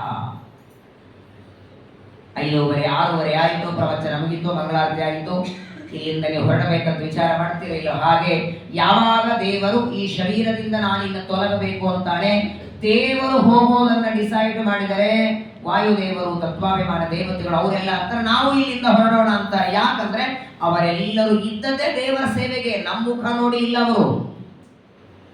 ತತ್ವಾಭಿಮಾನಿ ದೇವತೆಗಳು ನಮ್ಮ ಶರೀರದಲ್ಲಿ ಇದ್ದು ಕಾರ್ಯವನ್ನು ಯಾಕೆ ಮಾಡ್ತಾರೆ? ಕಣ್ಣಿನಲ್ಲಿದ್ದು ನೋಡುವ ಕೆಲಸ, ಕಿವಿಯಲ್ಲಿದ್ದು ಕೇಳುವ ಕೆಲಸ, ಕಾಲಿನಲ್ಲಿದ್ದು ಕೈಯೊಳಗೆ ಇದ್ದು ಎಲ್ಲ ದೇವತೆಗಳು ನಮ್ಮ ಶರೀರದಲ್ಲಿ ಆ ಜೀವನನ್ನ ನೋಡಿ ಎಲ್ಲ. ಇವನ ನೋಡಿದ್ರೆ ನಮ್ಮನ್ನು ನೋಡಿದ್ರೆ ನಮ್ಮ ಬಳಗದವರಿಗೆ ಏನ್ ಮಾಡ್ಬೇಕು ಅನ್ಸ್ಬಾರ್ದು, ಹಂಗಿದ್ದೀವಿ ನಾವು. ತತ್ವಾಭಿಮಾನಿ ದೇವತೆಗಳೆಲ್ಲ ನಮ್ಮ ಶರೀರದಲ್ಲಿದ್ದು ಕಾರ್ಯವನ್ನ ಮಾಡ್ತಾರ. ಒಂದೇ ಕಾರಣಕ್ಕೆ, ಬಿಂಬನಾಗಿ ದೇವರಿದ್ದಾನೆ. ಯಾವಾಗ ದೇವರು ವಾಯುದೇವರೇ ಶರೀರ ಬಿಟ್ಟು ತೊಲಗಬೇಕು ಅಂತ ನಿಶ್ಚಯ ಮಾಡ್ತಾರೋ ಆಗ ಇವರೆಲ್ಲರೂ ಡಿಸೈಡ್ ಮಾಡ್ತಾರೆ. ಆದ್ರೆ ಮೊದಲು ಹೋಗೋದು ಇವರೆಲ್ಲ. ಹಾಗಾಗೇನೆ ಮೊದಲು ಕಣ್ಣಿಗೆ ಅಭಿಮಾನಿ ಸೂರ್ಯ ಹೊರಗೆ ಬರ್ತಾನೆ, ಕುರುಡಾಗ್ತಾನೆ, ಕಿವಿ ಕೇಳಿಸೋದಿಲ್ಲ, ಕಣ್ಣು ಕಾಣಿಸೋದಿಲ್ಲ, ಕಾಲಿಗೆ ನೋವಾಗುತ್ತೆ, ತಿಂದದ್ದು ಜೀರ್ಣ ಆಗಲ್ಲ. ಇದನ್ನೆಲ್ಲ ಆದ ಮೇಲೆ ಶರೀರ ಪೂರ ಹಣ್ಣಾದ ಮೇಲೆ ಮಗನಿಗೆ ಹೇಳ್ತಾನೆ, ವಾಯುದೇವರಿಗೆ ನಡಿಯಪ್ಪ ಅಂತ ಹೇಳ್ತಾನೆ. ಭಗವಂತನನ್ನ ಹೆಗಲ ಮೇಲೆ ಕೂಡಿಸ್ಕೊಂಡು ವಾಯುದೇವರು ಶರೀರದಿಂದ ಹೊರಗೆ ಜಿಗಿತಾರೆ. ಆಗ ನನ್ನ ಹೆಣ ಅಂತ ಕರೆಯುವುದು. ಅಲ್ಲಿವರೆಗೆ ಹೆಣ ಅನ್ನಲ್ಲ. ಇದೆಷ್ಟು ವಿಚಿತ್ರ ಇದೆ ನೋಡಿ. ಕಣ್ಣಿಗೆ ಅಭಿಮಾನಿ ಸೂರ್ಯ ಶರೀರದಿಂದ ಹೊರಗೆ ಬಂದ್ರೆ ಕುರುಡ ಅಂತಾರೆ, ಕಿವಿಗೆ ಅಭಿಮಾನಿ ದೇವತೆ ಶರೀರದಿಂದ ಹೊರಗೆ ಬಂದ್ರೆ ಕಿವುಡ ಅಂತಾರೆ, ಕೈಗೆ ಅಭಿಮಾನ ದೇವತೆ ಬಂದ್ರೆ ಚೊಂಚ ಅಂತಾರೆ, ಕಾಲಿಗೆ ಅಭಿಮಾನ ದೇವತೆ ಕುಂಟ ಅಂತಾರೆ. ಯಾವ ಇಂದ್ರಿಯಾಭಿಮಾನಿ ದೇವತೆ ಹೊರಗೆ ಬಂದ್ರೆ ಆ ಇಂದ್ರಿಯ ಕೆಲಸ ಮಾಡಲ್ಲ. ಆದ್ರೆ ಹೆಣ ಅನ್ನಲ್ಲ. ಕುಂಟ ಅಂತಾರೆ, ಕುರುಡ ಅಂತಾರೆ, ಚೊಂಚ ಅಂತಾರೆ, ಮೂಕ ಅಂತಾರೆ. ಆದ್ರೆ ಹೆಣ ಅನ್ನೋದು ತಂದೆ ಮಗ ಸರ್ವೋತ್ತಮನಾದ ಪರಮಾತ್ಮ, ಜೀವೋತ್ತಮರಾದ ವಾಯುದೇವರು ಯಾವಾಗ ಶರೀರದಿಂದ ತೊಲಗುತ್ತಾರೆ ಆಗ ಮಾತ್ರ ಅದನ್ನು ಹೆಣ ಅಂತ ಕರೆಯೋದು. ಇಂತಹ ಶರೀರದೊಳಗೆ ಪ್ರಾತಃ ಕಾಲ ಮಾಡಿದ ಅಡಿಗೆ ಸಾಯಂಕಾಲ ಆದರೆ ಹಳಸಿ ವಾಸನೆ ಬರ್ತದೆ. ಅಂಥ ಅನ್ನದಿಂದ ನಿರ್ಮಾಣವಾದ ಶರೀರದಲ್ಲಿ ದೇವರಿದ್ದಾನಲ್ಲ, ಇದೇ ನಮ್ಮ ಮೇಲೆ ಮಾಡುವ ಅನುಗ್ರಹ. ದೇವರು ಏನ್ ಕಡಿಮೆ ಅಂತ ಹೇಳಿ, ಶ್ವೇತದ್ವೀಪ ಅನಂತಾಸನ ವೈಕುಂಠದಲ್ಲಿ ಇರಬೇಕಾದವನು ಯಾವ ಲೋಕಗಳಿಗೆ ನಾಶ ಇಲ್ಲ, ಲೋಕದಲ್ಲಿ ಇದ್ದವರಿಗೆ ನಾಶ ಇಲ್ಲ, ಅಂತಹ ವೈಕುಂಠ ಲೋಕ ಬಿಟ್ಟು ನಮ್ಮ ಶರೀರಕ್ಕೆ ಯಾಕೆ ಬಂದ ಹೇಳಿ? ಒಳ್ಳೆ ಫರ್ನಿಚರ್ ಮಾಡಿದ ಒಂದು 3 BHK ನಿಮ್ದೇ ಮನೆ ಇದೆ, ಸ್ವಂತ ಮನೆ ಇದೆ, ಆ ಮನೆ ಬಿಟ್ಟು ಯಾವುದೋ ಒಂದು ಸಣ್ಣ ಝೋಪಡ ಪಟ್ಟಿಯಲ್ಲಿ ಇರು ಅಂದ್ರೆ ಇರ್ತೀರಾ? ತನ್ನ ಮನೆಯಲ್ಲಿ ಏನ್ ಕಡಿಮೆ ಇದೆ ಶ್ವೇತದ್ವೀಪ ಅನಂತಾಸನ ವೈಕುಂಠದಲ್ಲಿ, ಆ ಮನೆಯನ್ನ ಬಿಟ್ಟು ನಮ್ಮ ಹೃದಯ ಮಂದಿರಕ್ಕೆ ಬಂದು ಇದ್ದಾನಲ್ಲ. ಭಗವಂತನನ್ನ ಎಷ್ಟು ಚೆನ್ನಾಗಿ ದೇವೇಂದ್ರ ಸ್ತೋತ್ರ ಮಾಡ್ತಾರೆ. ಈ ಶರೀರ ಇವತ್ತಿಲ್ಲ ನಾಳೆ ಭಸ್ಮವಾಗಿ ಹೋಗುತ್ತೆ. ಆ ಶರೀರದ ಮೇಲೆ ಎಷ್ಟು ಅಭಿಮಾನ ಪಡ್ತಾನೆ ಜೀವ. ನಂದು ನಂದು ನಂದು, ಬೆಳಗಾಗಿ ರಾತ್ರಿ ಮಲಗುವವರೆಗೆ ನಾನು ಹೋದೆ, ನಾನು ಕೊಟ್ಟೆ, ನಾನು ಬಂದೆ, ನಾನು ಮಾಡಿದೆ.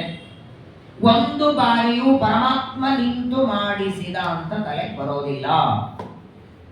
ನಾನು ಮಾವಿನ ತೋರಣ ತಂದೆ, ನಾನು ಕಟ್ಟಿದೆ, ನಾನು ಬಳೆ ಕಂಬ ಕಟ್ಟಿದೆ, ನಾನು ಎಲೆ ಹಾಕಿದೆ, ನಾನು ಊಟ ಪಡಿಸಿದೆ. ಒಂದು ಬಾರಿ ದೇವರಂತಾನೆ ಎಲ್ಲ ನಾನು ನಾನು ಅಂತೆಲ್ಲ. ನಿನ್ನ ಶರೀರದಿಂದ ಹೊರಗೆ ನಾನು ಬಂದು ಒಂದು ಕುರ್ಚಿ ಮೇಲೆ ಕೂತ್ಕೊಳ್ಳುತ್ತೇನೆ, ಏನು ಮಾಡೋದು ಬೇಡ, ಹೀಗೆ ಒಂದು ವಾಕ್ ಮಾಡ್ಕೊಂಡು ಬಾ ಸಾಕು, ನೋಡ್ತೇನೆ ನಾನು, ನೀನು ನಾನು ಮಾಡ್ತೀನಿ ಅನ್ನೋದನ್ನ ಹೆಂಗ್ ಮಾಡ್ತೀನಿ ನೋಡ್ತೇನೆ ಅಂತಂದ್ರೆ ಏನ್ ಮಾಡ್ತೇವೆ ಹೇಳಿ? ಶರೀರದಿಂದ ದೇವರು ಬಂದ್ರೆ ರಥೋತ್ಸವ, 4 ಜನ ಬೇಕಿ ರಥ ಒಯ್ಲಿಕ್ಕೆ, ಅವರಿಗೂ ದುಡ್ಡು ಕೊಟ್ಟು ಕರಿಬೇಕು.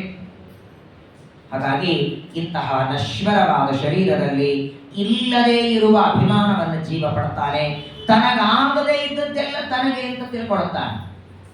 ಎಲ್ಲೋ ನೀರು ಬಿದ್ದಿದೆ, ಊಟ ಆಗಿ ಎಂಜಿನ್ ಹೋಮ್ ಆಗಿದೆ, ಎಲ್ಲೋ ನೀರಿದೆ ಗೊತ್ತಾಗಿಲ್ಲ, ವೇಗವಾಗಿ ಹೋಗುವಾಗ ಜಾರಿ ಬೀಳ್ತೀವಿ, ಬಿದ್ದಾಕ್ಷಣ ನನಗೆ ಬಡಿತು ಅಂತಾನೆ. ಇದು ನನಗೆ ಅಂತ ಹೇಳೋನು ಯಾರು? ಜಡವಾದ ಶರೀರವೋ ಜೀವನೋ?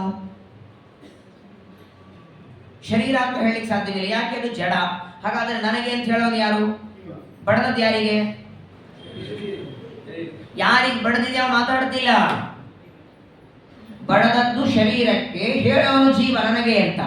ಜೀವನಿಗೆ ಬಡದಿಲ್ಲ, ಬಡದದ್ದು ಶರೀರಕ್ಕೆ, ಆದರೂ ಶರೀರ ಮಾತಾಡ್ತಿಲ್ಲ. ಹಾಗಾದ್ರೆ ಶರೀರಕ್ಕೆ, ದೇಹಕ್ಕೆ ಬಡದಾಗ ನನಗೆ ಅಂತ ಯಾಕಂತಾನೆ? ಇದು ನನ್ನ ಶರೀರ ಅಂತ ಅಭಿಮಾನ ಬಂದಿದೆ ಜೀವನಿಗೆ. ಹಾಗಾಗಿ ಮೆಣಸಿನಕಾಯಿ ಬಜ್ಜಿ ತಿಂದಾಗ ಖಾರ ಅಂತಾನೆ, ಮೈಸೂರು ಪಾಕ್ ತಿಂದಾಗ ಸಿಹಿ ಆದಾಗ ಆನಂದ ಪಡ್ತಾನೆ. ಯಾವುದೇ ಸುಖ ದುಃಖಗಳಾಗಬೇಕಾದರೂ ಇದು ನಂದು ಅನ್ನುವ ಅಭಿಮಾನ ಇದ್ದದ್ದು. ನಾನು ಅನೇಕ ಸಲ ಹೇಳಿದ್ದೇನೆ, ಅಭಿಮಾನ ಇದು ಎಷ್ಟು ಮಹತ್ವದ್ದು. ಒಂದು ಕಲ್ಲು ತಗೊಂಡು ಈ ಮೊಬೈಲ್ ಅನ್ನು ಇಟ್ಟು ಚೆನ್ನಾಗಿ 10 ಸಲ ಕುಟ್ಟುತ್ತೇನೆ, ಯಾರಿಗಾರ ದುಃಖ ಆಗತ್ತಾ? ಯಾಕಾಗಲ್ಲ? ನಂದಲ್ಲ. ಯಾವಾಗ ಇದು ನಂದು, ಇದು ನನಗೆ ಸಂಬಂಧಪಟ್ಟದ್ದು ಅಂತ ಆಗತ್ತೋ ಆಗ ದುಃಖ ಆಗೋದು. ಇದು ವಿಚಿತ್ರವಾದ ಅಭಿಮಾನ. ಅಲ್ಲಿ ನೋಡಿ, ಹೊರಗಡೆ ಯಾರು ಚಪ್ಪಲಿ ಬೈತಿದ್ದಾರೆ, ನೀವ್ ನೋಡ್ತೀರಿ, ನಿಮ್ದು ಇರ್ಲಿಲ್ಲ ಆದ್ರೆ ಅಯ್ಯ ಹೋಗ್ಲಿ ಬಿಡಿ ಆಚೆ, ನಮ್ದಲ್ಲ ಅಂದ್ರೆ. ಅಕಸ್ಮಾತ್ ಆಗಿ ನಿಮ್ದೆ ಚಪ್ಪಲಿ ಇದ್ರೆ ಎದ್ದು ಹೋಗಿ ಯಾಕಪ್ಪ ನನ್ನ ಚಪ್ಪಲಿ ಬೈತಿ ಅಂತ ಕೇಳ್ತಾನೆ. ಎಷ್ಟು ಅಭಿಮಾನ ಅಂದ್ರೆ, ಪರವಾಗಿಲ್ಲ ತನ್ನ ಪಕ್ಕದವ್ರದು, ತನ್ನ ಪ್ರವಚನ ಜೊತೆಗೆ ಬಂದವ್ರದಿದೆ, ಇಲ್ಲ ನಂದಲ್ಲ, ಹಾಗಾಗಿ ಅದ್ರ ಮೇಲೆ ಅಭಿಮಾನ ಇಲ್ಲ ನನಗೆ. ಎಷ್ಟು ವಿಚಿತ್ರ ಅಂದ್ರೆ, ಉಡುವ ಬಟ್ಟೆ ಮೇಲೆ, ಹಾಸ್ಕೊಳ್ಳೋ ಹಾಸಿಗೆ ಮೇಲೆ, ಓಡಾಡುವ ಗಾಡಿ ಮೇಲೆ, ಅದ್ರ ಮೇಲೆ ಬಿಡ್ರೆ, ಊಟ ಮಾಡಿ ಬಿಸಾಕುವ ಎಲೆ ಮೇಲೆ ಎಷ್ಟು ಅಭಿಮಾನ ಪಡ್ತೀವಿ ನಾವು. ದೊಡ್ಡ ಎಲೆ ಬೇಕು, ನಿಮ್ ಸಲುವಾಗಿ ಒಂದು ಎಲೆ ಹಿಡ್ಕೊಂಡು ಕೂತಿರ್ತೀರಿ, ಏನೋ ಮರ್ತು ಹೋಯ್ತು ಅಂತ ಹೊರಗಡೆ ತರೋದ್ರಲ್ಲಿ ಅಕಸ್ಮಾತ್ ಯಾರು ಕೂತ್ಬಿಟ್ರೆ ದೊಡ್ಡ ಜಗಳ. ಓ ನಾನು ಹಿಡಿದದ್ದು ಎಲೆ, ಅದೇ ಎಲೆ ಬೇಕು, ಅಯ್ಯೋ ಪಕ್ಕದಲ್ಲಿ ಎಲೆ ಇದೆ ಕೂತ್ಕೊಡ್ರಿ, ಅದು ಸಣ್ಣ ಎಲೆ ಬೇಡ ನನಗೆ, ದೊಡ್ಡ ಎಲೆ ಬೇಕು. ಏನ್ ಅಭಿಮಾನ ಪಡ್ತಾನೆ ಜೀವ. ತನ್ನ ಬಟ್ಟೆ, ತನ್ನ ಮನೆ, ತನ್ನದು ಅಂತ ಅಭಿಮಾನ ಪಡ್ತಾನ. ಅಥವಾ ಒಂದು ಸತ್ಯ ನೋಡಿ, ಎಷ್ಟೇ ಯಾವುದೇ ಪದಾರ್ಥದ ಮೇಲೆ ಎಷ್ಟೇ ಅಭಿಮಾನ ಪಡ್ಲಿ, ಕೊನೆಗೊಂದು ಬಾರಿ ದೇಹ ಬಿಟ್ಟ ಮೇಲೆ ಜೊತೆ ಬರೋದೇನಿದೆ? 80 ಲಕ್ಷ ಅಲ್ಲ, 80 ಕೋಟಿ ರೂಪಾಯಿ ಖರ್ಚು ಮಾಡಿ ಮನೆ ಕಟ್ಟಿದರೂ ದೇಹ ಬಿಟ್ಟ ಮೇಲೆ ಆ ಮನೆಯಲ್ಲಿ ಇವನ ಸಂಸ್ಕಾರ ಮಾಡ್ತಾರ?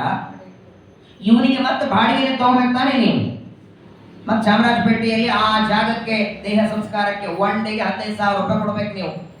ಇವತ್ತು ಸಂಸ್ಕಾರ ಮಾಡಿ ನಾಳೆ ನೀವು ಅದನ್ನು ಬೂದಿ ತೆಗೆದುಕೊಂಡು ಹೋಗೋವರೆಗೆ 15,000 ರೂಪಾಯಿ ಆ ಜಾಗಕ್ಕೆ ಬಾಡಿಗೆ ಕೊಡಬೇಕು. ಹಾಗಾದರೆ ನೀನು ಸತ್ತ ಮೇಲೆ ನಿನ್ನ ಕೆಲಸಕ್ಕೆ ಬರದೇ ಇರುವ ಆ ಕೋಟಿ ರೂಪಾಯಿ ಮನೆ ಸಲುವಾಗಿ ಪಾಠ ಪ್ರವಚನ ಬಿಟ್ಟು ಗಳಿಸ್ತಾ ಇದ್ದಲ್ಲಯ್ಯ,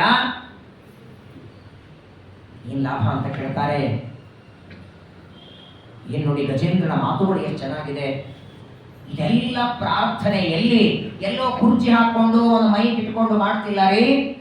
1000 ವರ್ಷಗಳಿಂದ ಆ ಮೊಸಳೆಯ ಬಾಯಿಯಲ್ಲಿ ಸಿಕ್ಕು ಬಿದ್ದು ರಕ್ತವೆಲ್ಲ ಸೋರಿ ಹೋಗಿದೆ, ಅಷ್ಟು ವೇದನೆ ಆಗ್ತಾ ಇದೆ.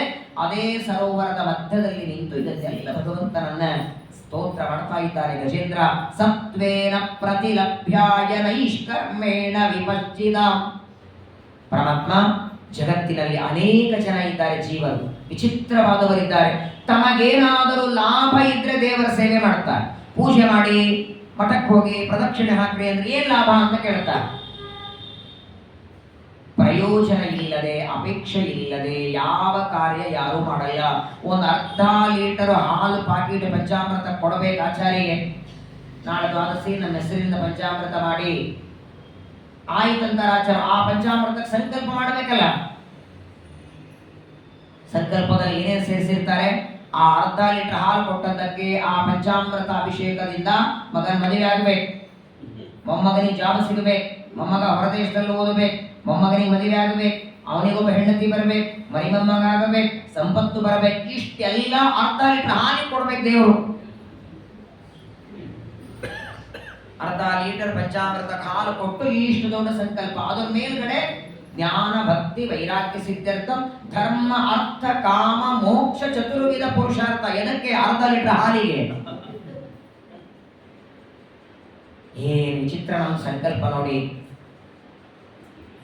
ಪರಮಾತ್ಮನ ಹತ್ರ ಎಂದಿಗೂ ಬೇಡತಕ್ಕದ್ದಲ್ಲ. ಗಜೇಂದ್ರ ಹೇಳ್ತಾನೆ, ಯಾವಾಗಲೂ ಪ್ರಪಂಚದಲ್ಲಿ 2 ತರ ಜನ ಇರ್ತಾರೆ. ಬೇಡಿದ ಮೇಲೆ ಕೊಡೋರು ಕೆಲವರು, ಬೇಡದೇನೆ ನಮಗೇನು ಬೇಕಾದತ್ತು ಅಂತ ತಾವೇ ತಿಳ್ಕೊಂಡು ಕೊಡೋರು ಕೆಲವರು. ದೇವರು 2ನೇ ಗುಂಪಿಗೆ ಸೇರ್ತಾನೆ. ಒಂದು ವೇಳೆ ನಾವು ಬೇಡಿದ ಮೇಲೇನೆ ಕೊಡೋದಾಗಿದ್ರೆ ಇಷ್ಟು ಜನ ಕೂತಿದ್ರೆ ಒಬ್ಬರಾದ ಕೈ ಮೇಲೆ ಹೇಳಿ, ಇಲ್ಲೇ ತಲೆ, ಇಲ್ಲೇ ಕಣ್ಣು, ಇಲ್ಲೇ ಮೂಗು, ಇದೇ ಆಕಾರ, ಇದೇ ಬಣ್ಣ, ಇಷ್ಟೇ ಗುಂಡಾಗಿರಬೇಕು ಅಂತ ಯಾವ ತಾಯಿ ಗರ್ಭದಲ್ಲಿದ್ದ ಮಗು ಹೀಗಿರಬೇಕು ಅಂತ ಅಪ್ಲಿಕೇಶನ್ ಯಾರಾದ್ರೂ ಕೊಟ್ಟಿದ್ರ? ಆದರೂ ಎಷ್ಟು ಚೆನ್ನಾಗಿ ರೆಡಿ ಮಾಡಿ ಕಳಿಸ್ಲಿಲ್ವಾ? ಇದೊಂದು ಚರ್ಮ ಮೇಲಿನ ಹೊದಿಕೆ ಒಂದು ಕೊಡದೇ ಇದ್ದರೆ ಯಾರು ಬದುಕ್ತಿದ್ರೆ ಹೇಳಿ? ಒಳಗಿದ್ದ ರಕ್ತ ಮಾಂಸಗಳು ಹೊರಗಿನ ಬಿಸಿಲು ಗಾಳಿಗಳಿಗೆ ಗಟ್ಟಿಯಾಗಿ, ಆ ರಕ್ತ ಮಾಂಸಗಳ ಗಟ್ಟಿಯಾದ್ರೆ 1 ವರ್ಷ ಅಲ್ಲ 6 ತಿಂಗಳು ಬದುಕಲಿಕ್ಕೆ ಸಾಧ್ಯ ಇಲ್ಲ. 106 ವರ್ಷ ಚೆನ್ನಾಗಿ ಓಡಾಡ್ತೇವೆ, ತಿರುಗಾಡ್ತೇವೆ, ಮಲಗುತ್ತೇವೆ, ಹೇಳ್ತೇವೆ. ಇಷ್ಟು ಗಟ್ಟಿಯಾದ ಶರೀರವನ್ನು ಕೊಟ್ಟು ಒಳಗೆ ತಾನೇ ಇದ್ದು ನಿಯಾಮಕನಾಗಿ ಪ್ರೇರಕನಾಗಿ ಇದ್ದಿ ಅಂತಹ ನಿನಗೆ ನಮಸ್ಕಾರವನ್ನ ಮಾಡುತ್ತೇನೆ. ಅದ್ಭುತವಾಗಿ ಭಗವಂತನನ್ನ ಸ್ತೋತ್ರ ಮಾಡಿ, ನಮೋ ನಮಸ್ತೆ ಖಿಲ ಕಾರಣಾಯ ನಾರಾಯಣಾಯಾತ್ತಿ ವಿನಾಶನಾಯ ಸರ್ವಾಗಮಾಂನಾಯ ಮಹರ್ಣವಾಯ ನಮೋಪವರ್ಗಾಯ ಪರಾಯಣಾಯ. ಎಲ್ಲ ಜೀವರಾಶಿಗಳ ಒಳಗೆ ಹೊರಗೆ ಹಿಂದೆ ಮುಂದೆ ಎಲ್ಲ ದೇಶದಲ್ಲಿ ಕಾಲದಲ್ಲಿ ಇದ್ದು ಎಲ್ಲರಿಗೆ ರಕ್ಷಣೆಯನ್ನ ಮಾಡ್ತಾ, ಜೀವರಿಂದ ಪ್ರಯೋಜನದ ಅಪೇಕ್ಷೆ ಇಲ್ಲದೆ, ಯಾವ ಲಾಭ ಇಲ್ಲದೆ ಬಿಂಬನಾಗಿ ಒಳಗಿದ್ದು ಎಲ್ಲ ಕಾರ್ಯಗಳನ್ನ ನಿಂತು ಮಾಡಿಸುವ ನಿನಗೆ ಅನಂತ ನಮಸ್ಕಾರವನ್ನು ಮಾಡ್ತೇನೆ ಅಂತ ಪರಮಾತ್ಮನನ್ನ ತನ್ನ ಬುದ್ಧಿಗೆ ತಕ್ಕಷ್ಟು ಜನ್ಮಾಂತರದಲ್ಲಿ ಓದಿದ ಜ್ಞಾನವೆಲ್ಲ ನೆನಪಾಯಿತು ಅವನಿಗೆ. ಎಷ್ಟು ಆಶ್ಚರ್ಯ ನೋಡಿ. ಇಲ್ಲ ಅಂದ್ರೆ ಒಂದು ಆನೆ ಇದೆ ಸ್ತೋತ್ರ ಮಾಡ್ತದೆ. ಸ್ತೋತ್ರ ಮಾಡೋದು ಮಾತಾಡೋದು ಎಲ್ಲ ಮನುಷ್ಯನ ಕೆಲಸ ತಾನೆ. ಗಜೇಂದ್ರ ಹೇಗೆ ಸ್ತೋತ್ರ ಮಾಡದ ಅಂದ್ರೆ ಅದು ಹಿಂದಿನ ಜನ್ಮದಲ್ಲಿ ಓದಿದ್ದು. ನಿನ್ನೆ ಮನೆ ಓದಿದ್ದೇ ನೆನಪಿರಲ್ಲ. ಅಕಸ್ಮಾತ್ತಾಗಿ ಯಾವುದೋ ಒಂದು ಸ್ತೋತ್ರ ಸಣ್ಣವರಿದ್ದಾಗ ಬೈಪಾಟ್ ಮಾಡಿದ್ರೆ ಉಳಿತದೆ. ದೊಡ್ಡವರಾದ ಮೇಲೆ ಕಲಿಯೋದ್ರೊಳಗೆ ದೊಡ್ಡವರಾಗಿ ಮುಗಿಸ್ಬಿಟ್ಟಿರ್ತೇವೆ ನಾವು.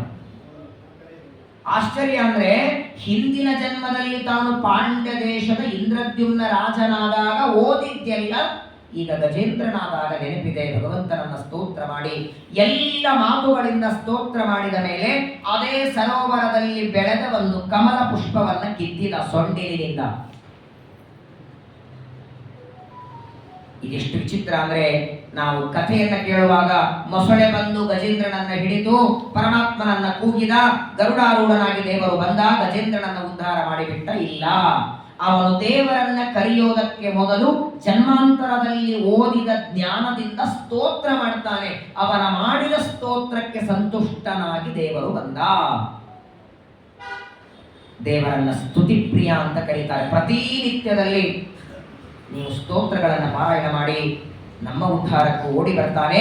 ತ್ವಂ ತದ್ದರ್ಶನಾಂ ಉಪಲಭ್ಯ ಜಗನ್ನಿವಾಸಃ ಸ್ತೋತ್ರಂ ನಿಶಮ್ಯದಿ ವಿಜೈಸಃ ಸಂಸ್ತುವದ್ಭಿಃ ಛಂದೋಮಯೇನ ಗರುಡೇನ ಸಮುಹ್ಯಮಾನಃ ಚಕ್ರಾಯುಧಃ ಹ್ಯಗಮದಾಶು ಯತೋ ಗಜೇಂದ್ರಃ. ಇಷ್ಟು ಸಂಕಟದಲ್ಲಿ ಮೊಸಳೆಯ ಬಾಯಲ್ಲಿ ಸಿಕ್ಕು ಗಜೇಂದ್ರ ಜನ್ಮಾಂತರದಲ್ಲಿ ಓದಿದ ಜ್ಞಾನದಿಂದ ಸ್ಮರಣೆ ಮಾಡಿ ಸ್ತೋತ್ರ ಮಾಡಿ ಕೊನೆಯ ಸೊಂಡಿಲಿನಿಂದ ಒಂದು ಪುಷ್ಪವನ್ನ ಕಿತ್ತಿದ ದೇವರನ್ನ ಆಪ್ತವಾಗಿ ಕರೀತಿದ್ದಾರೆ. ಆ ಮೊಸಳೆಯನ್ನ ಸಂಹಾರ ಮಾಡುವುದಕ್ಕೆ ವೈಕುಂಠ ಲೋಕದಲ್ಲೇ ಇದ್ದುಕೊಂಡು ಮಾಡುವುದಕ್ಕೆ ಶಕ್ತಿ ದೇವರಿಗೆ ಇತ್ತೋ ಇಲ್ಲೋ? ಇಲ್ಲಿ ಬಂದೇ ಮಾಡಬೇಕಿತ್ತವ?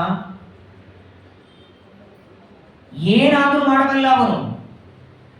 ಕರ್ತುಂ ಅಕರ್ತುಂ ಅನ್ಯಥಾ ಕರ್ತುಂ ಸಮರ್ಥ ಅಂತೀವಿ. ಹಾಗಾದರೆ ತಾನೇ ಇರುವ ಶ್ವೇತದ್ವೀಪ ಅನಂತಾಸನ ವೈಕುಂಠದಲ್ಲಿದ್ದುಕೊಂಡೇನೆ ಅಲ್ಲಿಂದಲೇ ಚಕ್ರವನ್ನ ಬೀಸಿ ಮೊಸಳೆಯನ್ನ ಕೊಂದು ಗಜೇಂದ್ರನನ್ನು ಉದ್ಧಾರ ಮಾಡಬೇಕಾಗಿತ್ತು. ಓಡಿ ಯಾಕೆ ಬಂದ?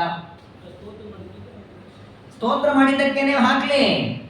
ಸ್ತೋತ್ರ ಮಾಡಿದ್ದಕ್ಕೇನೆ ಅಲ್ಲಿಂದಲೇ ಪರಮಾತ್ಮ ಅವನು ಚಕ್ರ ಹಾಕೋದು ಬೇಡ, ಸಂಕಲ್ಪ ಮಾಡಿದರೂ ಸಾಕು. ಮೊಸಳೆಯ ಬಾಯಿಯಿಂದ ಗಜೇಂದ್ರ ಬಿಡುಗಡೆಯಾಗಲಿ. ಅವನು ಬಿಡಿರಿ. ದೇವರನ್ನ ನಂಬಿದ ಅವನ ಭಕ್ತರು ಏನ್ ಮಾತಾಡ್ತಾರೆ? ಸತ್ಯ ಮಾಡ್ತಾನೆ. ಇಂದಿರಾಪತಿ ಇವರ ಮುಂದೆ ಕುಣಿವನು ಮಾತ್ರ ಅಲ್ಲ, ಇವರು ಅಂದವಚನವ, ಇವರೇನು ವಚನ ಅಂತಾರೆ ಅದನ್ನ ನಿಜಕ್ಕೆ ತಂದು ತೋರ್ಪನು. ವಿಜಯದಾಸರಂತಹ ಮಹಾತ್ಮರು ಮಾತಾಡಿದ್ದೆ ಸತ್ಯ ಮಾಡ್ತಾನಂದ ಮೇಲೆ ತಾನು ಮಾತಾಡಿದ್ರೆ ಸಾಕು ಗಜೇಂದ್ರನ ಬಿಡುಗಡೆ ಆಗ್ತಿತ್ತು. ಸಂಕಲ್ಪ ಮಾಡಿದ್ರೆ ಸಾಕು. ಸಂಕಲ್ಪದಿಂದಲೂ ಗಜೇಂದ್ರನನ್ನ ಉದ್ಧಾರ ಮಾಡಬಹುದಾಗಿತ್ತು. ವೈಕುಂಠ ಲೋಕದಲ್ಲಿ ಇದ್ದುಕೊಂಡೇನೆ ಚಕ್ರಾಯುಧವನ್ನ ಬೀಸಿ ಗಜೇಂದ್ರನನ್ನು ಉದ್ಧಾರ ಮಾಡುವುದಕ್ಕೆ ಸಾಮರ್ಥ್ಯವಿದ್ದರೂ ಪರಮಾತ್ಮ ಆ ಗಜೇಂದ್ರನ ಮೇಲೆ ತನಗಿರುವ ಅನುಗ್ರಹ ಶಕ್ತಿ ಎಷ್ಟು ಪ್ರೀತಿ ಭಕ್ತರ ಮೇಲೆ ಮಾಡ್ತೇನೆ ಅಂತ ಜಗತ್ತಿಗೆ ತೋರಿಸಬೇಕು. ಭಕ್ತ ವತ್ಸಲ ಅನ್ನೋ ಮಾತನ್ನ ತೋರಿಸೋದಕ್ಕಾಗಿ ಪರಮಾತ್ಮ ನೋಡಿ ಇಷ್ಟೊತ್ತು ಆ ಮೊಸಳೆಯ ಬಾಯಿಯಲ್ಲಿ ಸಿಕ್ಕು ಬಿದ್ದು ಗಜೇಂದ್ರ ಮಾಡಿದ ಸ್ತೋತ್ರವನ್ನ ನಿಶಮ್ಯ ಕೇಳಿದ.